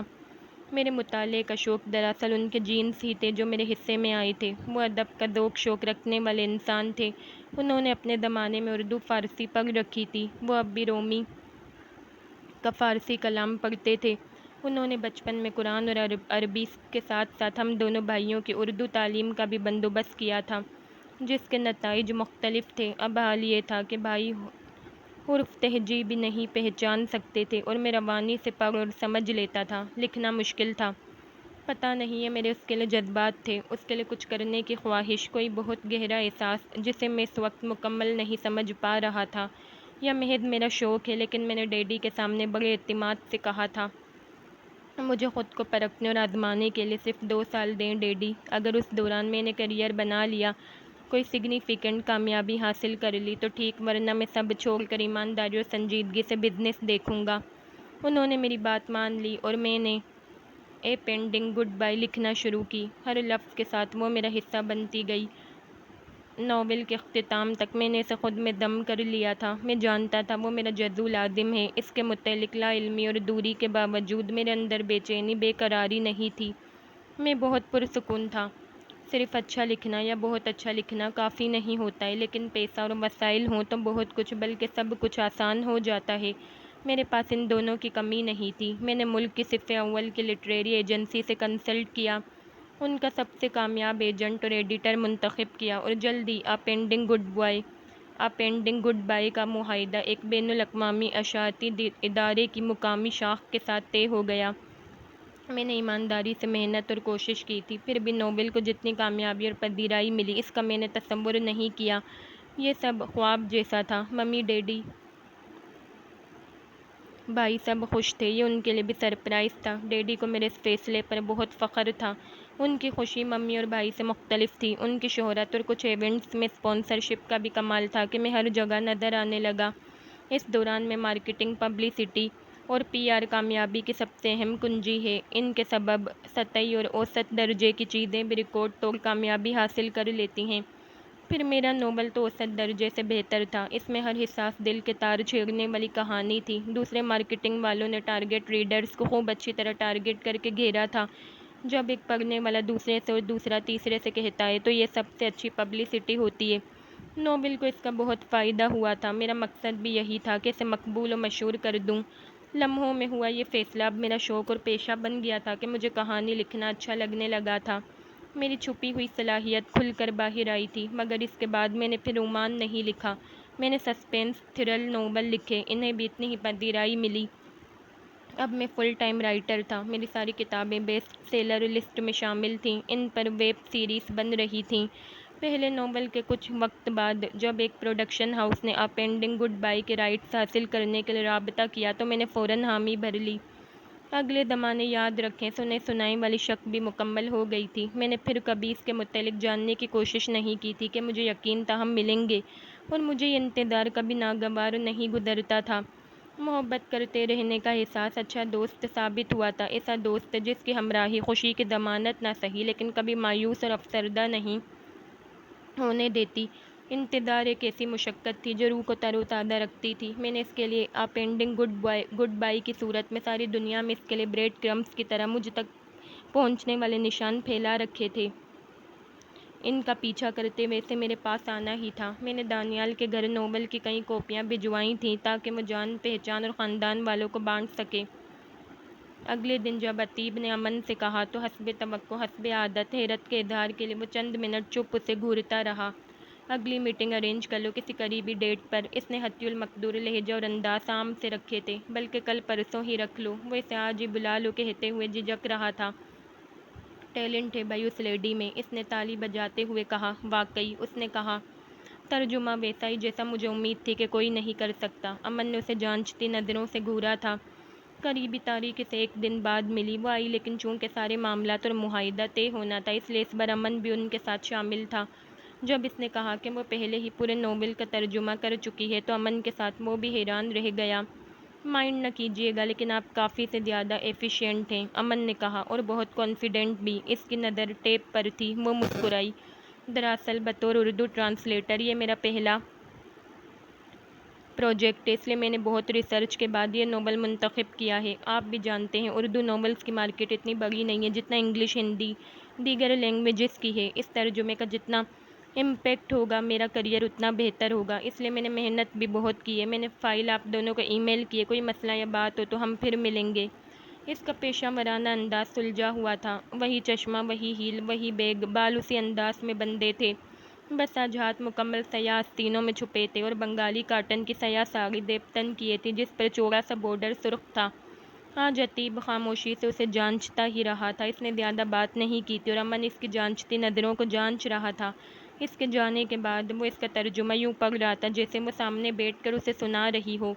اس نے ناول کے نام کا ترجمہ ادھوری رخصت کیا تھا۔ انہوں نے آج بھی ایک دوسرے کو مخاطب نہیں کیا، اور شین پلٹ کر چلی گئی۔ محبت کی یہ داستان کرداروں کی گفتگو کے بنا ہی مکمل ہو گئی تھی۔ الف اور شین نے محبت کو نئے معنی دیے تھے۔ جہاں احساس اور یقین کو اولیت حاصل تھی، باقی سب ثانوی تھا، اور وہ ضروری بھی نہیں تھا۔ ان کے لحاظ بھی احساس تھا، قربت بھی، اور لمس بھی۔ وہ بچھڑ رہے تھے لیکن ایک دوسرے کو رخصت نہیں کیا تھا۔ انہوں نے وداع کو التوا پہ ڈالا تھا، جانے کب تک کے لیے، یا شاید ہمیشہ کے لیے۔ الوداع کے بعد سب ختم ہو جاتا ہے، اس کے بعد راستے الگ ہوتے ہیں، اور سفر بھی۔ انہوں نے اپنے آخری باب میں راستے ملنے اور سفر جاری رکھنے کے امکانات رکھے تھے۔ رخصت کو کسی اور وقت پر ٹال کر اسے اختتام نہیں بننے دیا تھا۔ الف اپنے سینے پر ہاتھ رکھ کر اسے جاتا دیکھتا رہا۔ وہ نظروں سے اوجھل ہو رہی تھی، لیکن اس کا سینہ احساسات سے معمور ہو رہا تھا۔ محبت مکمل تھی، کہانی جاری تھی، اور کردار اکیلے نہیں ادھورے تھے۔ کہ وہ مکمل ہو جاتے تو کہانی ختم ہو جاتی۔ انہیں یہ ادھوراپن وصل سے زیادہ عزیز تھا کہ ان کی کہانی غیر معمولی تھی۔ یہ وقت کے ساتھ ختم نہیں ہونا تھی، یہ جاری تھی۔ اس نے ترجمے کو ہری جھنڈی دے دی تھی۔ اس نے کچھ معمولی تبدیلیوں اور اصلاح کی نشاندہی کی تھی۔ اسے ایک ہفتے کے لیے لٹریری فیسٹیول میں شرکت کرنا تھی۔ جانے سے پہلے اس نے کئی دفعہ فون میں اس کا نمبر نکالا جو امن سے لیا تھا، لیکن کال نہیں کر سکا۔ اس نے کچھ سوچ رکھا تھا، اور اب وہ جلد سے جلد یہ ترجمہ ہاتھ میں چاہتا تھا۔ لٹریری فیسٹیول میں شرکت کر کے ہفتہ بھر بعد وہ شام میں دفتر والے کمرے میں آیا تو میز پر ادھوری رخصت کا فائنل ڈرافٹ رکھا تھا جسے اب پرنٹ میں جانا تھا۔ مس شاہین سعید آئی تھیں صبح، وہ دے گئی ہیں، امن نے کہا۔ وہ آج شام کا انتظار کر رہا تھا کہ اس سے ملنا ہے، اور وہ آ کر چلی بھی گئی تھی۔ اس نے فائل کھولی، وہاں گلابی کاغذ رکھا تھا۔ اس نے کھولا۔ عتیب، مجھے میری ذاتی فیری ٹیل دینے کے لیے بہت شکریہ شاہین۔ ہاں، اس نے ایک گہری سانس خارج کی، گویا اسے سب یاد تھا، وہ کچھ بھولی نہیں تھی۔ اس نے اپنی کہانی پہچان لی تھی، اور اب اس طرح خود لکھی تھی۔ اس نے ڈرافٹ کو دیکھا، اور اچانک اسے کسی گڑبڑ کا احساس ہوا۔ یہ نوٹ کیوں چھوڑا؟ اس نے جھپٹ کے فون اٹھایا اور اسے کال لگائی۔ کیا ہوا؟ امن نے تعجب سے اسے دیکھا۔ نمبر بند تھا۔ ایجنسی سے شاہین کا ایڈریس اور نمبر لو۔ شاہین؟ اس بے تکلفی پر اس نے آئی برو چڑھائے۔ وہ پینڈنگ گڈ بائی کی شین ہے۔ وہ مشکوک تو تھا، اور اب جانے بنا پیچھا بھی نہیں چھوڑنا تھا۔ اس کی بات سن کر اس کا منہ کھلا رہ گیا تھا۔ سو پلیز جلدی کرو، عتیب نے فون کی طرف اشارہ کیا۔ ایجنسی نے یہ دھماکہ کیا کہ وہ ہفتہ بھر پہلے ہی فائنل ڈرافٹ دے کر ریزائن کر چکی تھی۔ عتیب نے دانیال کو فون لگایا۔ اب اس کے پاس پورا نام تھا۔ عتیب نے فون رکھ کے سامنے دھرے ڈرافٹ کے پہلے صفحے کو گھورا جس پر نمایاں الفاظ میں ادھوری رخصت لکھا تھا۔ روتے دھوتے میں نے فائنل امتحان دے دیا تو آج مجھے ہر 2 مہینے میں ایک بار پڑھنے والا کمرے کی صفائی کا دورہ پڑا تھا۔ میں پوری تندہی سے وارڈروب، بک شیلف، میز اور درازوں سے سب کچھ باہر نکال چکی تھی، بلکہ ان میں ڈوبی ہوئی تھی۔ کپڑے دوبارہ سلیقے سے رکھتے ہوئے میں نے فیصلہ کیا اب 1 سال تک نیا جوڑا نہیں خریدوں گی۔ پھر یاد آیا پچھلی صفائی کے دورے میں بھی ایسا ہی کچھ طے کیا تھا، اور 4 جوڑے تو سامنے پڑے تھے پہننے کے انتظار میں۔ تھک کے میں نے روحی کو آواز دی اور اس الماری سونپ کے خود کتابوں کی سمت متوجہ ہو گئی۔ میں نے بک شیلف کے 2 خانے جمائے، تب تک روحی پورا وارڈروب سیٹ کر چکی تھی۔ اور کچھ ہیلپ کروں باجی؟ اس نے پوچھا۔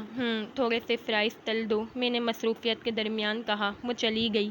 بک شیلف کے بعد میں میز کی طرف آئی تو شام ہو چکی تھی۔ اس دوران فرائز بھی 3 بار ختم ہو گئے تھے۔ میں نے نماز کے لیے بریک لیا اور دوبارہ لگ گئی۔ میرے پاس ایسی بہت سی کتابیں جمع تھیں جو سالوں سے اپنی باری کے انتظار میں تھیں۔ کئی بار ایسا ہوتا تھا میں نیا ناول لاتی اور اسی دن پڑھنا شروع کر دیتی، اور کبھی ناول لا کر بھول جاتی تھی۔ کچھ کتابیں وہ تھیں جو مجھے تحفتاً ملی تھیں، اور کافی وہ جو گھر میں دوسروں کو ملی تھیں اور انہوں نے اٹھا کر مجھے پکڑا دی تھیں۔ پڑھے جا چکے اور اپنی باری کا انتظار کر رہے ناولس الگ الگ کرتے ہوئے میرے ہاتھ اپینڈنگ گڈ بائی لگا۔ مجھے یاد آیا یہ شاید 1 سال پرانا ناول بہت مقبول ہوا تھا، مگر میں نے ابھی تک پڑھا نہیں تھا۔ میں نئے رائٹرز یا آج کل پبلش ہونے والی چیزیں کم ہی پڑھتی تھی۔ میرے والد ہونے سے پہلے دنیا میں اتنا سارا اور اتنا اچھا لکھا جا چکا تھا کہ مجھے وہ مکمل کرنے کے لیے یہ زندگی کم لگتی تھی۔ میں نے ناول ہاتھ میں لے کر جائزہ لیا۔ ایک پرانی سی عمارت کے سامنے ایک دوسرے کی طرف پشت کیے 2 سائے تھے، جن کے ایک ایک ہاتھ پیچھے کی سمت ایک دوسرے کی طرف تھے۔ نام تو انٹرسٹنگ ہے۔ میں نے پہلا صفحہ کھولا۔ انگریزی میں انتصاب لکھا تھا، اس لڑکی کے نام جسے اپنی ذاتی فیری ٹیل چاہیے تھی۔ میں نے جھٹ پلٹ کر پھر سرے ورق دیکھا اور ناول نگار کا نام پڑھا، عتیب حیدر۔ یہ کون ہے؟ میں نے انتصاب دوبارہ پڑھا۔ کیا یہ اتفاق ہے؟ مجھے یاد نہیں تھا یہ میں نے خریدی تھی، کسی نے دی تھی، یا گھر میں کسی اور نے مجھے تک پہنچائی تھی۔ ویسے 2 لوگ ایک جیسا سوچیں ناممکن تو نہیں ہے۔ میں بار بار وہ ایک سطر پڑھ رہی تھی۔ یہ کیا مسٹری ہے بھی، یا میں نے آج زیادہ کام کر لیا ہے؟ یہ امتحان ختم ہونے کی خوشی میں دیوانی ہو گئی ہوں۔ میں نے پہلا صفحہ پڑھا۔ یہ اتفاق نہیں تھا۔ میں نے اٹھ کر کمرے کا دروازہ مقفل کیا، لائٹ بند کر کے ٹیبل لیمپ جلایا، اسے میز سے اٹھا کر نیچے اپنے قریب رکھا اور اپنی زندگی کے اس معجزے میں کھو گئی۔ جب میں نے آخری صفحہ ختم کیا تو صبح کے 5 بج چکے تھے۔ ان چند گھنٹوں میں میرے جذبات سارا وقت رولر کوسٹر پر تھے۔ میں روئی، ہنسی، مسکرائی، حیران ہوئی، بے قرار ہوئی، اترائی بھی اور اب ہکا بکا کتاب کو دیکھ رہی تھی۔ کوئی شک نہیں تھا کہ شین الف کی کہانی کی شین میں تھی، لیکن الف کون تھا؟ عتیب کون تھا؟ میں نے حویلی آغا جان کے اپنے قیام کو ذہن میں دہرایا، لیکن مجھے ایسا کوئی شخص یاد نہیں آیا۔ اس نے مجھے کہاں سے سنا؟ اسی چھت پر؟ نہیں، وہاں چھپنے کی جگہ تھی نہ گنجائش۔ کیا نیچے اس کا کمرہ تھا، اس کی کھڑکی تھی، یا اوپر والی چھت؟ لیکن وہاں تو کوئی نہیں جاتا تھا۔ بات صرف سننے کی تو نہیں تھی۔ میں نے بند کتاب پر ہاتھ پھیرا۔ دانیال بھائی کی شادی کو بھی اب 2 سال ہو گئے تھے۔ کتاب کی اشاعت ستمبر 2015 کی تھی۔ میں نے لیپ ٹاپ آن کر کے عتیب حیدر کو سرچ کرنا شروع کیا اور پہلے اس کی تصویر دیکھی۔ اچھا خاصا ہینڈسم اور پرکشش بندہ تھا۔ مجھے نہیں یاد کہ میں نے آج سے پہلے اس شخص کو کبھی دیکھا تھا۔ ابھی اس کا ویکیپیڈیا پیج ہی پڑھ رہی تھی کہ مجھے اپنی ڈیجیٹل ڈائری کا خیال آیا۔ حویلی آغا جان سے آنے کے بعد میں اسے جاری نہیں رکھ سکی تھی، لیکن وہ ریکارڈنگ اب بھی ایک فولڈر میں محفوظ تھی۔ میں نے عتیب حیدر کی سرچ روکی اور اپنی ریکارڈنگ سننے لگی۔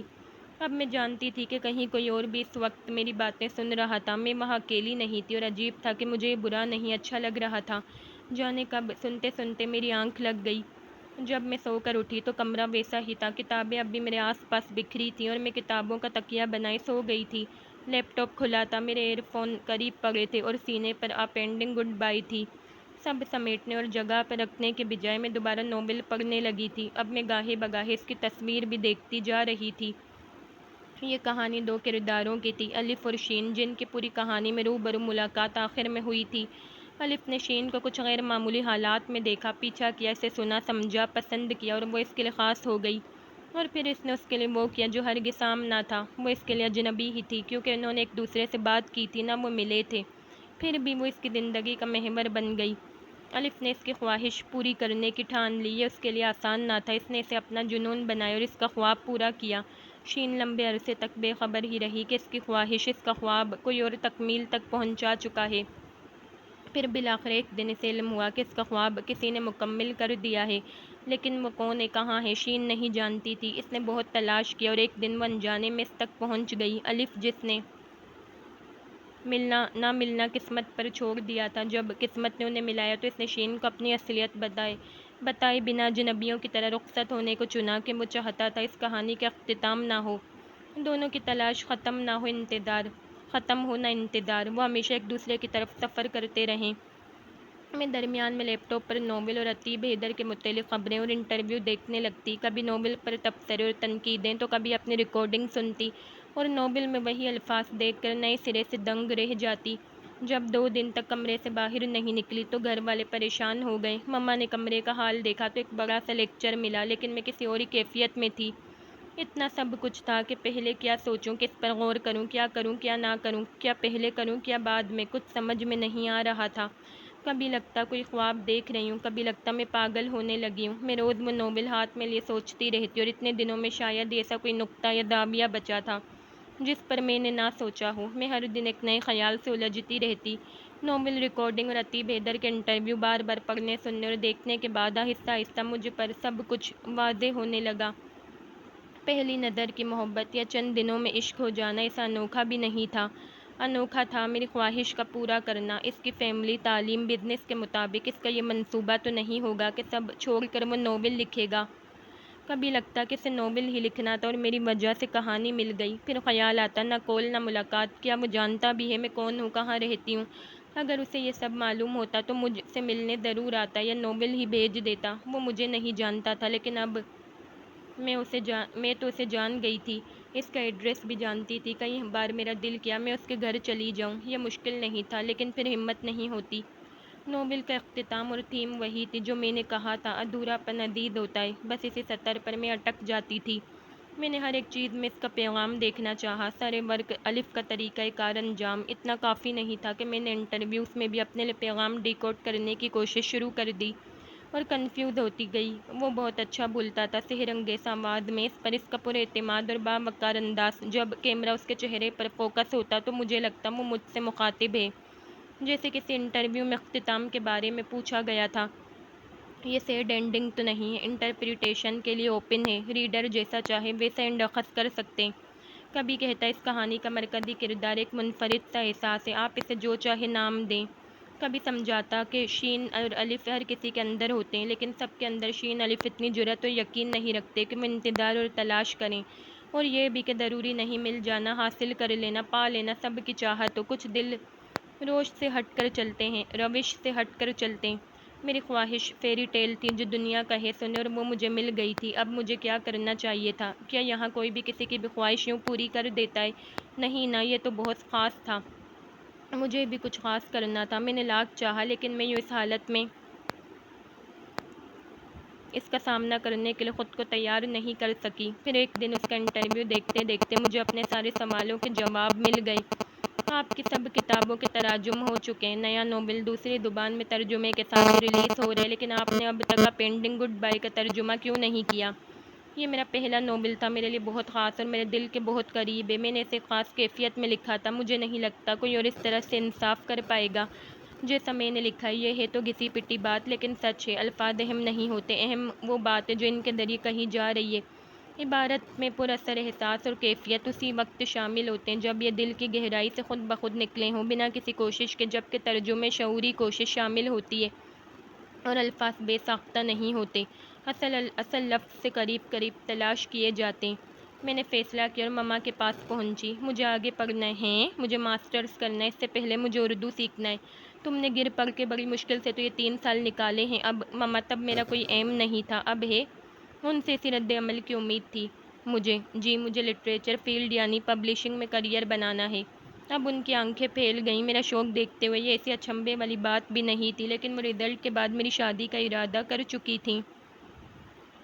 مما، میں سیریس ہوں، مذاق نہیں کر رہی۔ اوکے۔ انہوں نے زیادہ بحث نہیں کی۔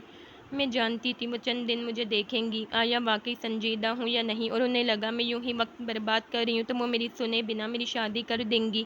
دونوں آپیوں کے پاس شادی کی فرصت نہیں تھی۔ بڑی آپی مما کے ساتھ ہی بوتیک سنبھالتی تھیں، اور چھوٹی آپی نیشنل انسٹی ٹیوٹ آف ڈیزائننگ سے فارغ ہونے کے بعد اپنی ڈیزائننگ فرم چلا رہی تھیں۔ اور ایمان سے مجھے نہیں معلوم تھا ان کی فرم کیا ڈیزائن کرتی ہے۔ Thank you. ان کے گلے میں باہیں ڈال کر میں نے ان کا گال چوما اور کمرے میں آ گئی۔ اردو کا فیصلہ اس لیے کیا کہ میں سوچتی اردو اور انگلش میں تھی، یہ دونوں میرے تخیل کی زبان تھیں۔ انگلش میں تو عتیب لکھ چکا تھا، تو اب میرے لیے اردو ہی بچی تھی۔ دوسرے انٹرویو کے دوران وہ جب کبھی اردو بولتا تھا تو اتنی شستہ اور خوبصورت کہ سننے والا متاثر ہوئے بنا نہیں رہ سکتا تھا، اور مجھے اسے متاثر اور حیران کرنا تھا، اس سے اچھی اردو کے ساتھ۔ میں جو اس بات پر نازاں رہتی تھی کہ میری زندگی میں کوئی مقصد نہیں، مجھے مقصد مل گیا تھا۔ میں اسے بھی یوں ہی حیران اور سرپرائز کرنا چاہتی تھی جیسے اس نے مجھے کیا تھا۔ میں نے دل لگا کر اردو سیکھی، اردو اور انگلش میں ماسٹرز کیا، اور اس دوران سوشل میڈیا پر عتیب حیدر کا پیچھا کرتی رہی۔ مجھے ان 7 سالوں میں ہر دن ایک نئے انداز میں اس سے محبت ہوتی گئی۔ میری زندگی سوتے جاگتے اٹھتے بیٹھتے 24 گھنٹے عتیب حیدر کے گرد گھومنے لگی تھی۔ میری بے خبری کے 2 سالوں میں اس کا نیا ناول شائع ہو گیا تھا اور یہ اے پینڈنگ گڈ بائی سے مختلف ایک تھرل ناول تھا۔ دوسری جنگ عظیم میں انگلینڈ کی طرف سے شامل ایک ہندوستانی فوجی کی کہانی کہیں رومان کا نام و نشان بھی نہ تھا۔ اسے عوام کے ساتھ ساتھ سنجیدہ حلقوں میں بھی بہت داد ملی۔ میں نے ماسٹرز کیا اور اس کے بعد پبلشنگ اور لٹریری فیلڈ میں داخل ہونے کے لیے انگلینڈ سے بہت سارے کورس کیے۔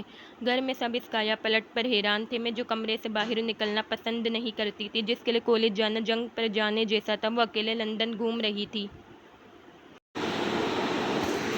کہیں رومان کا نام و نشان بھی نہ تھا۔ اسے عوام کے ساتھ ساتھ سنجیدہ حلقوں میں بھی بہت داد ملی۔ میں نے ماسٹرز کیا اور اس کے بعد پبلشنگ اور لٹریری فیلڈ میں داخل ہونے کے لیے انگلینڈ سے بہت سارے کورس کیے۔ گھر میں سب اس کایا پلٹ پر حیران تھے۔ میں جو کمرے سے باہر نکلنا پسند نہیں کرتی تھی، جس کے لیے کالج جانا جنگ پر جانے جیسا تھا، وہ اکیلے لندن گھوم رہی تھی۔ عتیب حیدر کا تیسرا اور چوتھا ناول بھی شائع ہو گیا۔ اس کی ساری کتابیں بیسٹ سیلرز تھیں۔ پہلے ناول کے علاوہ اس کی کہانیاں رومانی نہیں تھیں۔ اس کے ناول جاسوسی قسم کے تجسس اور ایڈونچر اور تھرل سے بھرپور۔ اس سے سوال پوچھا جاتا تھا کہ وہ اب رومانس کیوں نہیں لکھتا، اور وہ کہتا تھا اے پینڈنگ گڈ بائی جیسی کہانی زندگی میں ایک بار ہی لکھی جاتی ہے، دوبارہ اس قسم کے ناول کی امید مجھ سے نہ رکھیں، وہ ایک ہی کہانی تھی، اس جیسی دوسری نہیں ہو سکتی۔ اور میرا دل خوشی سے بھر جاتا، میں رونے لگتی۔ میں اس سے پوچھے گئے سوال، اس کے جواب، اس کی باتیں سب کا اردو ترجمہ کرنے لگی تھی۔ میں وہی سب دل میں اردو میں دہراتی اور میری لغت سے دوستی بڑھتی گئی۔ میں جو سوچ چکی تھی کہ اب اس سے بڑا سرپرائز وہی ہوگا جو ایک دن میں عتیب حیدر کو دوں گی، مجھے پہلے والے سے بڑا سرپرائز ملا۔ اے پینڈنگ گڈ بائی پر بنی فلم اے فیری ٹیل واقعی امر ہو گئی تھی۔ اس دن میں روتی رہی، میرے آنسو رکتے نہیں تھے۔ میں نے اسی ڈر سے وہ فلم نہیں دیکھی کہ کہیں رو دھو کر وہاں بھی اپنا تماشا نہ بنا لوں۔ میں اپنی ریکارڈنگ اب اس کے کانوں سے سنتی تھی۔ ان سالوں میں کوئی دن ایسا نہیں گزرا کہ میں نے ناول کا کچھ حصہ پڑھا نہ ہو۔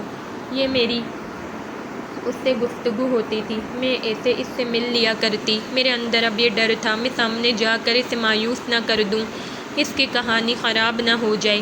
میں اب بھی سمجھ نہیں پائی تھی کہ اس محبت کے بدلے مجھے کیسی محبت کرنا چاہیے۔ اسے میرے متعلق کچھ علم نہیں تھا، لیکن اس کے پاس میری باتیں تھیں، میرے خواب، خواہشیں، منصوبے تھے۔ جبکہ میں اس کے متعلق سب جان گئی تھی، لیکن مجھے اس کے خواب، خواہشیں، منصوبے کچھ پتہ نہ تھے۔ ماسٹرز کرنے کے بعد میں نے سوشل میڈیا اور خبروں سے ملی معلومات کے سہارے اس کے پبلشنگ ہاؤس اور لٹریری ایجنسی میں درخواستیں بھیجیں۔ وہاں مجھے فوراً نوکری نہیں ملی، مگر اس میدان میں دل لگا کر اپنا کام کرتی رہی، اور بالآخر ایک دن کام اور نام کے سہارے اس کی ایجنسی دوات تک پہنچ گئی۔ برسوں کی لگن اور محنت کے بعد میں نے اس ناول نہیں، اپنی کہانی، اپنی فیری ٹیل کا ترجمہ کر لیا تھا۔ عتیب حیدر ترجمے کے لیے صاف منع کر چکا تھا، اس لیے میری باس رادھیکا بھی سننے کے لیے تیار نہیں تھی۔ میں نے فلم کا جواز پیش کیا کہ وہ بھی تو ایک طرح سے مرئی یا تصویری ترجمہ ہی تھا۔ یہ بات تو ہے، فلم ایڈاپشن کے لیے اس نے فوراً ہاں کر دی تھی، لیکن خود سب سپروائز کیا تھا، پروڈکشن کے ساتھ وہ بھی انوالو تھا۔ اس بات پر وہ بھی قدرے حیران تھی، لیکن عتیب حیدر کی مرضی کے بنا وہ بھی مجبور تھی۔ رادھیکا نے میرے اصرار اور کوششوں کے بعد اس سے میری ملاقات طے کر دی۔ وہ بڑی مشکل سے ایک بار مجھ سے ملنے کے لیے تیار ہوا تھا۔ مجھے بھی ایک ملاقات ہی چاہیے تھی۔ میرا سارا جوش جھاگ کی طرح بیٹھتا گیا۔ جب ادھر سے ٹماٹر سے ملاقات کسی نہ کسی وجہ سے ٹال دی جانے لگی، اس لیے میں اس دن وقت سے پہلے اور ادھر سے پھر کسی اور دن والی فون کال سے پہلے پہنچ گئی تھی۔ میں نے پہلی بار آئینے کے سامنے کھڑے ہو کر خود سے پوچھا تھا، میرا چہرہ اسے یاد ہے، اتنے سال بعد میں اسے کیسی لگوں گی؟ مجھے تو یقینی طور پر یہ بھی نہیں پتا کہ اس نے کتنے فاصلے سے، کہاں سے مجھے دیکھا ہے، کتنی بار دیکھا ہے۔ 10-12 جوڑے پہن کر دیکھنے کے بعد میں نے وہ کرتا اور دوپٹہ منتخب کیا تھا کہ میں اپنے آپ کو اس میں سب سے اچھی لگی تھی۔ میں نے بہت دعائیں کیں کہ اس کے سامنے میں خود پر قابو رکھ سکوں۔ میں اسے یہ نہیں بتانا چاہتی تھی کہ میں وہی ہوں، مجھے بس اس کے چہرے پر وہ تاثر دیکھنا تھا کہ وہاں اردو میں بھی وہی اور ویسا ہی لکھا ہے جو میں نے محسوس کیا تھا، جیسا میں نے سوچا تھا۔ میری ساری تگ ودو اس منظر کے لیے تھی۔ اس کے پینٹ ہاؤس کی لابی میں مسلسل خود کو شانت رہنے کی تلقین کر رہی تھی۔ میں نے ہماری ملاقات کا منظر ہزاروں بار تصور کیا تھا، اور ہر بار اپنے اور اس کے مختلف تاثرات کو بھی، اور جب وہ تصور حقیقت میں ڈھلنے والا تھا تو میرا تخیل ناکارہ ہو گیا تھا۔ وہ ایک بھی متوقع تاثر یا رد عمل سوچ نہیں پا رہا تھا۔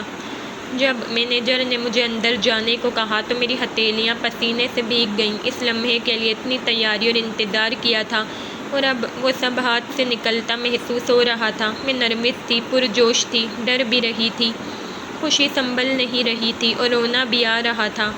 یا اللہ، لاج رکھ لینا، میں نے دل سے پکارا اور دروازے پر دستک دی۔ کم ان پلیز۔ پہلی بار کسی سائنس اور ٹیکنالوجی کے بنا اس کی آواز میرے کانوں میں پڑی۔ میرا ذہن و دل میری زندگی میں رونما ہونے جا رہے پہلے تاریخی واقعات یادداشت میں درج کرنے کے لیے بے انتہا مستعد تھے۔ میں دروازہ کھول کر اندر داخل ہوئی۔ دروازے اور اس کی میز کا فاصلہ بھی مجھے ان 8 سالوں سے کم نہیں لگا۔ وہ سر جھکائے لیپ ٹاپ کو دیکھ رہا تھا۔ آواز کے بعد اس کی دوسری چیز سیاہ بالوں سے ڈھکا سر تھا۔ یکایک میری آنکھیں جھلملانے لگیں۔ میں نے اینک کے پیچھے ایک ہاتھ سے انہیں رگڑا اور دوسرے سے ٹیپ کو مضبوطی سے تھام کر خود کو سنبھالا۔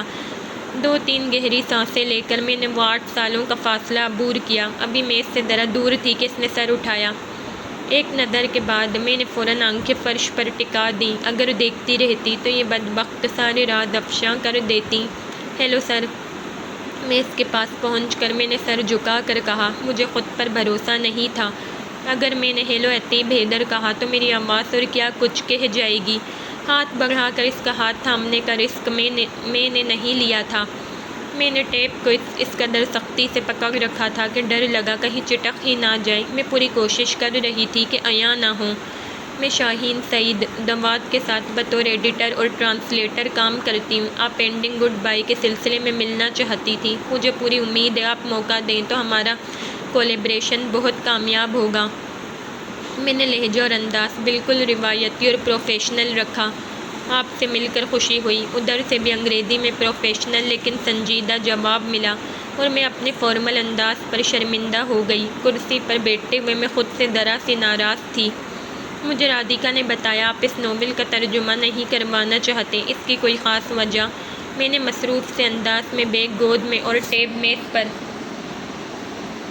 رکھتے ہوئے پوچھا۔ چونکہ یہ میرا پہلا ناول تھا، میرے لیے خاص ہے، اور مجھے نہیں اعتبار کہ کوئی ترجمہ کرتے ہوئے اس کی روح تک پہنچ پائے گا یا انصاف کر پائے گا، اور اس پر فلم بن جانے کے بعد لوگ پڑھنے کے بجائے فلم ہی دیکھیں گے۔ وہ مجھے دیکھ رہا تھا اور میرا دل چیخ رہا تھا، اس نے تمہیں پہچان لیا ہے۔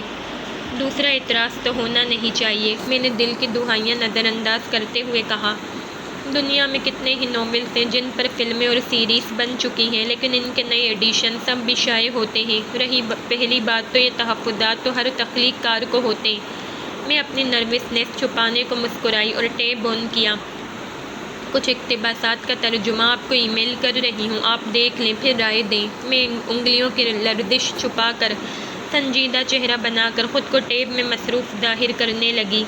میں چیک کر کے آپ کو انفارم کرتا ہوں، اس نے جانچتی نظروں کے ساتھ کہا، اور میرا دل ڈولا۔ میں اسے اپنا کیا ترجمہ پڑھتے دیکھنا چاہتی تھی، اس لیے تو میں نے اتنی محنت کی تھی۔ اسی دن کا تو انتظار تھا مجھے۔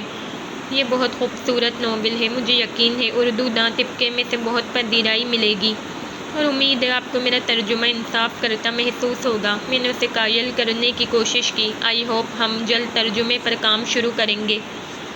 وہ مسکرایا اور مجھے ایک بار پھر رونا آنے لگا۔ میں الوداعی کلمات جس میں گڈ بائی شامل نہیں تھا کہہ کر جلدی سے باہر نکل گئی۔ میری پیشہ ورانہ زندگی کی یہ پہلی اتنی مختصر میٹنگ تھی۔ شکر تھا لفٹ خالی تھی۔ دروازہ بند ہوتے ہی میں نیچے اکڑوں بیٹھ گئی۔ میرے پیر بے جان ہو گئے تھے۔ میں نے چشمہ نکالا اور آنکھوں پر ہاتھ رکھ کر ان کو برسنے سے روکا۔ میں بار بار سامنا نہیں کر سکتی، میں زیادہ دیر خود پر کنٹرول نہیں رکھ پاؤں گی۔ میں نے سوچا تھا۔ اگلے دن ہی مجھے امن کا پیغام ملا کہ اگلی ملاقات کب رکھیں، اور میں جھوم اٹھی۔ ایک دن بعد جب میں دفتر پہنچی تو اس بار ہم تنہا نہیں تھے، امن بھی موجود تھا۔ اس دن میں نے بتا دیا کہ میں مکمل ترجمہ کر چکی ہوں۔ مجھے عتیب کی پرسوچ نگاہیں بہت محسوس ہوئیں۔ مجھے رادھیکا نے بتایا تھا کہ وہ 1 ہفتے کے لیے فیسٹیول میں جائے گا۔ مجھے یقین تھا مکمل ترجمہ پڑھنے کے بعد اس کا فون ضرور آئے گا۔ میرا مقصد پورا ہو گیا تھا، اس لیے میں نے رادھیکا کو استعفیٰ سونپ دیا۔ وجہ یہ بیان کی تھی کہ میں لندن جا رہی ہوں جہاں نئی جاب کے لیے اپلائی کیا تھا۔ اس ایک ہفتے میں میں نے بہت سوچا، خود سے خوب لڑائیاں کی، اور جو اتنے سالوں سے میرا ارادہ تھا کہ میں اسے ترجمہ سونپ کر اس سے یہ اعتراف کہ یہ ترجمہ اس کے خیالات اور اصل سے انصاف کرتا ہے، سن کر لوٹ جاؤں گی، بدل گیا۔ اس ناول کا اختتام جو مجھے عتیب کی مرضی لگتا تھا، اب میں اسے قبول کرنے کو تیار نہیں تھی۔ میری ذاتی فیری ٹیل کا انجام بھی تو میری مرضی سے ہونا چاہیے۔ دور دور سے ارادے باندھنا بہت آسان تھا، اب اسے دیکھنے اور ملنے کے بعد انسانی فطرت جاگ اٹھی تھی۔ دل لالچ کرنے لگا تھا، وہ اب کانے نہیں رہا تھا، اس کا صبر ختم ہو گیا تھا، اسے مزید اور سب کچھ چاہیے تھا، اسے اب دور نہیں جانا تھا۔ ادھوری رخصت سے اخذ کی ساری باتیں اور پیغام دل کی دلیلوں کے آگے سرنگوں ہو گئے، اور میں شام کی طے شدہ ملاقات سے پہلے صبح اس کی آمد کے وقت ہی اس کے پینٹ ہاؤس روانہ ہو گئی۔ شین کو اب الف سے ملنا تھا اور حال دل کہنا تھا۔ 7ویں منزل پر لفٹ رکی اور جو 2 خواتین اندر داخل ہوئیں، ان میں سے عتیب کی والدہ کو میں سوشل میڈیا کی تصاویر کی وجہ سے پہچان گئی تھی۔ عتیب کب شادی کر رہا ہے؟ 2-3 باتوں کے بعد دوسری خاتون نے پوچھا، اور میں نے دم سادھ لیا۔ بہت جلد، اس کی والدہ نے خوش دلی سے کہا۔ ارے واہ، یہ تو بہت اچھی خبر ہے۔ کون ہے؟ اس کی دوست ہے۔ میں تو کب سے کہہ رہی تھی، مگر اس نے اس نئی کتاب کے بعد حامی بھری تھی۔ 1-2 ماہ میں کتاب آ جائے، اس کے بعد انشاءاللہ۔ ہمارے طبقے میں ارینج میرج کم ہی ہوتی تھی، اور اس نے دوست کے لیے حامی بھر رکھی ہے، تو اس لیے وہ یہ رویہ، اور مجھے پہچاننے کے بعد بھی خاموشی۔ میں ایک بار پھر ناول کے اختتام پر اٹک گئی۔ وہ دونوں بھی پینٹ ہاؤس میں ہی آئی تھیں۔ میں لابی میں رک گئی اور دونوں اندر چلی گئیں۔ میں صوفے پر بیٹھی ایک بار پھر فیصلے کے دوراہے پر تھی۔ شاید میں نے شروعات سے ہی سب کچھ غلط سمجھا۔ میں بس اس کے لیے ایک میوز تھی اور کچھ نہیں۔ اس نے کہانی لکھی، خود کو کامیابی سے لانچ کیا، اور کیریئر اور زندگی میں آگے بڑھ گیا۔ اگر میرے لیے کچھ تھا بھی تو وہ سب اس ناول میں ہے، اس کے باہر کچھ نہیں ہے۔ ایک بار اشتباہ ذہن میں جگہ بنا لے تو منٹوں میں دلیل، استدلال، یقین جیسے احساس اور خیال نگل لیتا ہے۔ اس نے منٹوں میں میرے بھی 6 سال کھا لیے۔ لیکن عتیب کے لیے جو بھی تھا، میرے لیے وہی تھا جو میں نے اتنے سالوں سے سوچا تھا، سینچا تھا۔ میرے لیے سر جھٹک کر دور کر دینے والا احساس اور خیال نہیں تھا، وہیں بیٹھے بیٹھے مجھ پر منکشف ہوا۔ عتیب اگر آگے بڑھ بھی گیا تھا تو اس نے مجھے جو دیا تھا وہ میرے لیے کافی تھا۔ عتیب نے ادھوری رخصت کو چنا تھا، اور مجھے اس کے انتخاب کا احترام کرنا تھا، اسے ایسے ہی قبول کرنا تھا جیسے میں نے اپنی ذاتی فیری ٹیل کو کیا تھا۔ مجھے نہ کچھ ختم کرنا تھا، نہ مکمل کرنا تھا، اور میں وہ ڈرافٹ اس کی میز پر رکھ کر لوٹ آئی۔ اس کی لندن کی فلائٹ پرسوں صبح کی تھی۔ جانے سے پہلے وہ ایک بار پھر یہاں آئی تھی۔ پنجوں کو چھوتے کاٹن کے گلابی فراک پر اس نے سفید سویٹر پہنا تھا۔ دوپٹہ اس کے مخصوص انداز میں گردن کے گرد ہلکا بنا کر آگے جھول رہا تھا۔ کچھ بھی نہیں بدلا تھا۔ اس چھت سے نظر آنے والا منظر جوں کا توں تھا۔ مسوری میں برف باری ہو رہی تھی، جس کا اثر یہاں بھی تھا۔ ٹھنڈ زیادہ تھی اور پہاڑوں کے گرد دھند بھی۔ اس نے چاروں طرف گھوم کر وہ جگہ کھوجنے کی کوشش کی جہاں سے اس نے اسے دیکھا اور سنا تھا۔ اوپر والی چھت ہی ہوگی۔ اس نے سر اونچا کر کے اوپر ان محرابوں جیسے ننھے ننھے دریچوں والی دیوار کو دیکھ کر سوچا، اور اتر کر اگلے حصے سے اوپر جانے والی سیڑھیوں سے تیسری منزل کی چھت پر پہنچی۔ اس نے پچھلی دیوار کے ہر حصے میں کھڑے ہو کر نیچے جھانکا، ان چھوٹے سے دریچوں سے بھی، پھر سامنے کا منظر بھی دیکھا جو یہاں سے بھی بالکل ویسا ہی دکھائی دے رہا تھا جیسے دوسری منزل کی چھت سے۔ اس نے غور کیا، وہ کہاں کہاں سے اسے دیکھ اور سن رہا ہوگا۔ آنکھیں بند کر اسے ان جگہوں پر تصور بھی کیا۔ مجھے کسی کی موجودگی اور نظریں کبھی محسوس کیوں نہیں ہوئیں؟ اس نے سوچا، اچھا ہی ہوا نا، اگر محسوس ہوتی تو تم نے اسے وہاں سے بھگا دینا تھا، یا تم دونوں کی لڑائی ہو جانی تھی۔ دوستی بھی تو ہو سکتی تھی۔ اس خیال نے اسے مسکرانے پر مجبور کیا۔ اسے افسوس تھا کہ اس کی شناسائی کی عمر اس سے 2 سال کم تھی، لیکن ہماری کہانی شروع تو ایک ساتھ ہوئی تھی۔ اس خیال نے افسوس کچھ کم کیا۔ وہ واپس دوسری منزل والی چھت پر آ گئی۔ کچھ دیر دیوار کے پاس کھڑی سامنے کا نظارہ دیکھتی رہی۔ جنوری کے وسط میں سورج کہیں چھپ کر سستا رہا تھا، پہاڑ بھی جیسے ابر کے پیچھے چھپ کر اونگ رہے تھے۔ اس نے سویٹر کی جیب سے موبائل نکالا اور اپنی آواز کی صورت بندی شروع کی۔ 14 جنوری 23 حویلی آغا جان۔ میری ڈیجیٹل ڈائری بس اسی جگہ ریکارڈ ہوتی ہے۔ تقریباً 8 سال اور 6 ماہ بعد پھر اس جگہ ہوں جہاں آنے کے فیصلے نے میری زندگی بدل دی۔ یہاں گزارے ایک ہفتے نے 2 زندگیاں بدل دیں اور اس سے باخبر ہونے میں 2 سال لیٹ ہو گئی۔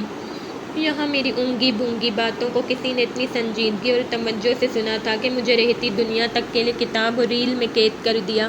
میں اتنی غیر معمولی اور اہم تو نہیں تھی کہ فیری ٹیل کا مرکزی کردار بنتی، لیکن ایک غیر معمولی انسان نے یہ کر دکھایا۔ یہ کہانی خوبصورت تو ہے لیکن دوسری کہانیوں سے منفرد بھی۔ اس میں محبت کے انوکھے معنی اور نئے طور لکھے ہیں۔ اس میں محبت نبھانے کی نئی روایت ہے، قربت فرقت کے نئے طریق بھی، اور میں نے ان سب کو دونوں ہاتھوں سے سمیٹ کر گلے لگا لیا ہے۔ میں خوش ہوں، اداس بھی، میں مطمئن ہوں اور بے قل بھی، مجھے دور جانا ہے اور نہیں بھی۔ لیکن کہانی میں کردار کی مرضی نہیں چلتی۔ وہ اپنی منمانی کرے تو کہانی برباد ہو جاتی ہے، اس کا حسن داغدار ہو جاتا ہے، اور میرا کہانی کار مجھے کہانی سے زیادہ عزیز ہے، اس کا لکھا انجام بھی اور یہ ادھورا پن بھی کہ میں۔ وہ بولتے بولتے آہستہ سے پیچھے پلٹی اور ذہن سے سارے الفاظ یوں اڑے کہ سحر جمود پھونکا گیا ہو، اور آواز یوں سلب ہوئی مانو کسی طلسم نے نطق سے محروم کر دیا ہو۔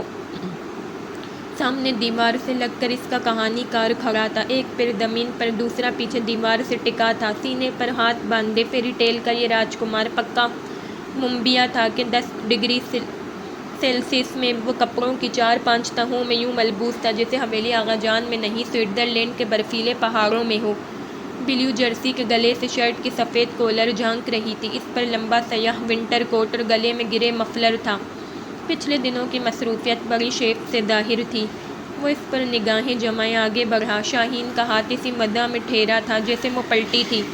عتیب نے مقابل آ کر دھیرے سے اس کی کلائی پکڑ کر یوں اپنی طرف کھینچی کہ اس کی انگلیوں کے درمیان لیٹے موبائل کا مائکرو فون اب اس کے چہرے کے قریب تھا۔ اسے دیکھتے ہوئے وہ جھک کر مائکرو فون کے قریب ہوا۔ اب ending goodbye fairy tale نہیں بلکہ اس کا درمیانی باب تھا۔ ہیپیلی ایور آفٹر کے بغیر کوئی فیری ٹیل مکمل نہیں ہوتی۔ اگست 14 میں شروع ہوئی اس فیری ٹیل کا لاسٹ چیپٹر ابھی اس وقت اس پل رقم ہو رہا ہے جس کا پہلا باب حویلی آغا جان تھا، اور اس کا فائنل چیپٹر کا نام میں نے شاہین عتیب رکھا ہے۔ تم چاہو تو یہ نام بدل کر اپنی مرضی سے بھی رکھ سکتی ہو۔ سیدھا ہو کر عتیب نے کلائی سابقہ جگہ کر دی جہاں مائکرو فون کا رخ اس کی سمت کیا۔ اس کی مسکراہٹ مزید گہری ہو گئی تھی۔ ایک بار پھر اس کا دل خوشی سے معمور اور آنکھیں آنسوؤں سے بھری تھیں۔ شاہین عتیب پرفیکٹ ہے۔ سارے طلسم ٹوٹ گئے تھے، الفاظ گویائی سب لوٹ آئے تھے۔ اس کی آواز دل اور آنکھوں کی ترجمانی کر رہی تھی۔ گڈ۔ عتیب نے اسی نرمی سے اس کی کلائی چھوڑ کر موبائل اسکرین پر انگلی رکھی اور وہاں لہراتی لرزتی سوتی لہریں ساکت ہو گئیں۔ شاہین نے ہاتھ نیچے گرایا اور موبائل والا ہاتھ سویٹر کی جیب میں رکھ لیا۔ عتیب سامنے پربتوں کو دیکھتے ہوئے آگے بڑھا۔ کیا تمہیں آج بھی یہ پہاڑ ایسے ہی لگ رہے ہیں جو ساتھ ہیں مگر پاس نہیں، اور انہیں یہ ادھورا پن عزیز ہے؟ وہ اس کے بازو میں جا کر رک گئی۔ اگست 14 والے بہت سے خیالات بدل گئے ہیں۔ اس نے خود کو سنبھال لیا تھا مگر آواز میں اب بھی لرزش تھی کہ یہ مسرت راحت اس کی سوچ سے زیادہ تھی۔ جیسے؟ عتیب نے گردن موڑ کر اسے دیکھا۔ جیسے بنا مقصد زندگی تو گزر جاتی ہے مگر مقصد سفر کو بھی انعام بنا دیتا ہے۔ چلتے رہنا بھی منزل سے کم خوشی نہیں دیتا، اور قربت فزیکل نزدیکی سے زیادہ احساس کا نام ہے۔ میلوں کے فاصلوں پر لکھے گئے الفاظ جب دل کو چھوتے ہیں تو یہ 2 لمح بھی گفتار کا فن سیکھ جاتے ہیں۔ اور اس نے بھی گردن موڑ کر عتیب کو دیکھا جس کی نظریں اس کے چہرے پر ہی ٹھہری تھیں۔ اس وقت یہ مجھے ادھورے نہیں لگ رہے ہیں۔ پاس پاس کھڑے وہ دونوں ایک ساتھ ایک سے احساس میں گھر کر مسکرائے تھے۔ عتیب نے ہاتھ میں پکڑی کتاب اس کی طرف بڑھائی۔ شاہین نے دیکھا ادھوری رخصت کا سر ورقہ پینڈنگ گڈ بائی سے مختلف تھا۔ پہاڑوں کے پیچھے سے جھانکتے سورج والے پس منظر میں 2 سیاہ سائے دوسرے کے آگے ہاتھ بڑھا رہے تھے۔ یہ وداع بھی ہو سکتا تھا اور تجدید ملاقات بھی۔ شاہین نے عتیب کو دیکھا۔ انٹرپریٹیشن کے معاملے میں تمہارا خراب ریکارڈ دیکھتے ہوئے احتیاطاً اس دفعہ آسان بنایا ہے۔ وہ کتاب اس کے ہاتھ سے لے کر ہنسی تو آنسو گالوں پر پھسل گئے۔ جب یہ میں نے پہلی بار سوچا تھا کہ تمہیں تمہاری ذاتی فیری ٹیل دینا ہے، اس وقت سے میں جانتا تھا ہمارا ہیپلی ایور آفٹر بھی لکھا جا چکا ہے، بس اس کے لیے کتنا انتظار یہ علم نہیں تھا، اور تبھی میں نے خود کو ایک لمبے انتظار کے سپرد کر دیا تھا۔ وہ کتاب کے سر ورق پر ہاتھ پھیر کر مسکرائی۔ انٹرپریٹیشن ہی نہیں، یقین کے معاملے میں بھی میں کمزور ثابت ہوئی ہوں۔ اچانک اسے کچھ یاد آیا۔ اس وقت یہاں کیسے؟ کس نے بتایا؟ ذرا سا پیچھے جا کر اس نے دونوں بازو پھیلائے۔ حویلی آغا جان کا نیا مالک عتیب حیدر۔ ہاں؟ اس کی حیرت بجا تھی۔ شانوں کے مقابلے میں شاہین سعید کے متعلق پتہ کرنا مشکل نہیں، اور جب کوئی یہاں آنے کی اجازت مانگے تو مالک کو پہلے خبر ہوتی ہے۔ وہ ہاتھ کوٹ کی جیبوں میں ڈال کر واپس اس کے قریب آیا۔ تم مجھ سے دور جانے کی کوشش میں سیدھے میرے پاس چلی آئی۔ ہم اس کہانی کار کو کبھی انڈر اسٹیمیٹ نہیں کرنا چاہیے، اس نے آسمان کی سمت انگلی اٹھا کر کہا تھا۔ برسوں بعد پھر حویلی آغا جان میں رونق ایک اور شادی کی وجہ سے اتری تھی۔ اس بار چنندہ مہمان تھے اور تقریب بھی بس ایک۔ اگلی صبح طلوع آفتاب سے پہلے وہ دوسری منزل کی چھت پر کھڑا تھا۔ ابھی کچھ دیر ہی ہوئی تھی کہ پیچھے قدموں کی آہٹ کے ساتھ ہی شاہین کی آواز ابھری، یہ دھوکہ تھا یا میرا امتحان؟ جرسی اور جیکٹ میں لپٹا اتیب ہنستے ہوئے پلٹا۔ وہ شب خوابی کے لباس پر شال اوڑھے تھی۔ تمہارا انتظار۔ اس نے اپنا ہاتھ آگے کیا۔ شاہین نے مہندی سے سجے ہاتھوں میں اس کا ہاتھ تھاما اور اس کے برابر کھڑی ہو گئی۔ ہمارا ساری عمر کے انتظار کا کوٹا پورا ہو گیا، اب انتظار کرنا ہے نہ کروانا ہے۔ بس ایک دن کے لیے تمہاری طرح تنہا یہ نظارہ دیکھنا چاہتا تھا۔ ایک رائٹر کو ایسی فیکچوئل غلطی نہیں کرنا چاہیے۔ میں نے کبھی اکیلے یہ نظارہ نہیں دیکھا۔ جس کے پاس ایک قابل ایڈیٹر ہو وہ کر دے تو چلتا ہے۔ اتیب نے بازو پھیلا کر اس کے کندھے پر ہاتھ رکھا۔ اس نے مسکراتے ہوئے اپنا سر اس کے شانے پر ٹکا دیا۔ سورج بس نکلنے والا ہے۔ پہاڑوں کے عقب سے نارنجی شعاعیں نمودار ہوتے دیکھ کر اتیب نے کہا۔ وہ دونوں نہیں جانتے تھے آج پربتوں کے یہ سلسلے انہیں ایک ساتھ دیکھ کر کس قدر خوش تھے، اور ان کی سرگوشیاں سن کر سورج بھی انہیں دیکھنے کی خواہش لیے بیدار ہوا تھا۔ آخر یہ ایک فیری ٹیل جو تھی، اور یہاں پر ہی یہ ناول اختتام کو پہنچا۔ بڑا ہی پیارا سا ہلکا پھلکا چھوٹا سا ناول تھا، مجھے تو بہت پسند آیا۔ آپ سب کمنٹ میں اپنے رائے کا اظہار کرنا آپ کو کیسا لگا۔ ناول پسند آئے تو میرا چینل بھی سبسکرائب کر لینا۔ تب تک کے لیے اللہ حافظ، خیال رکھیے گا۔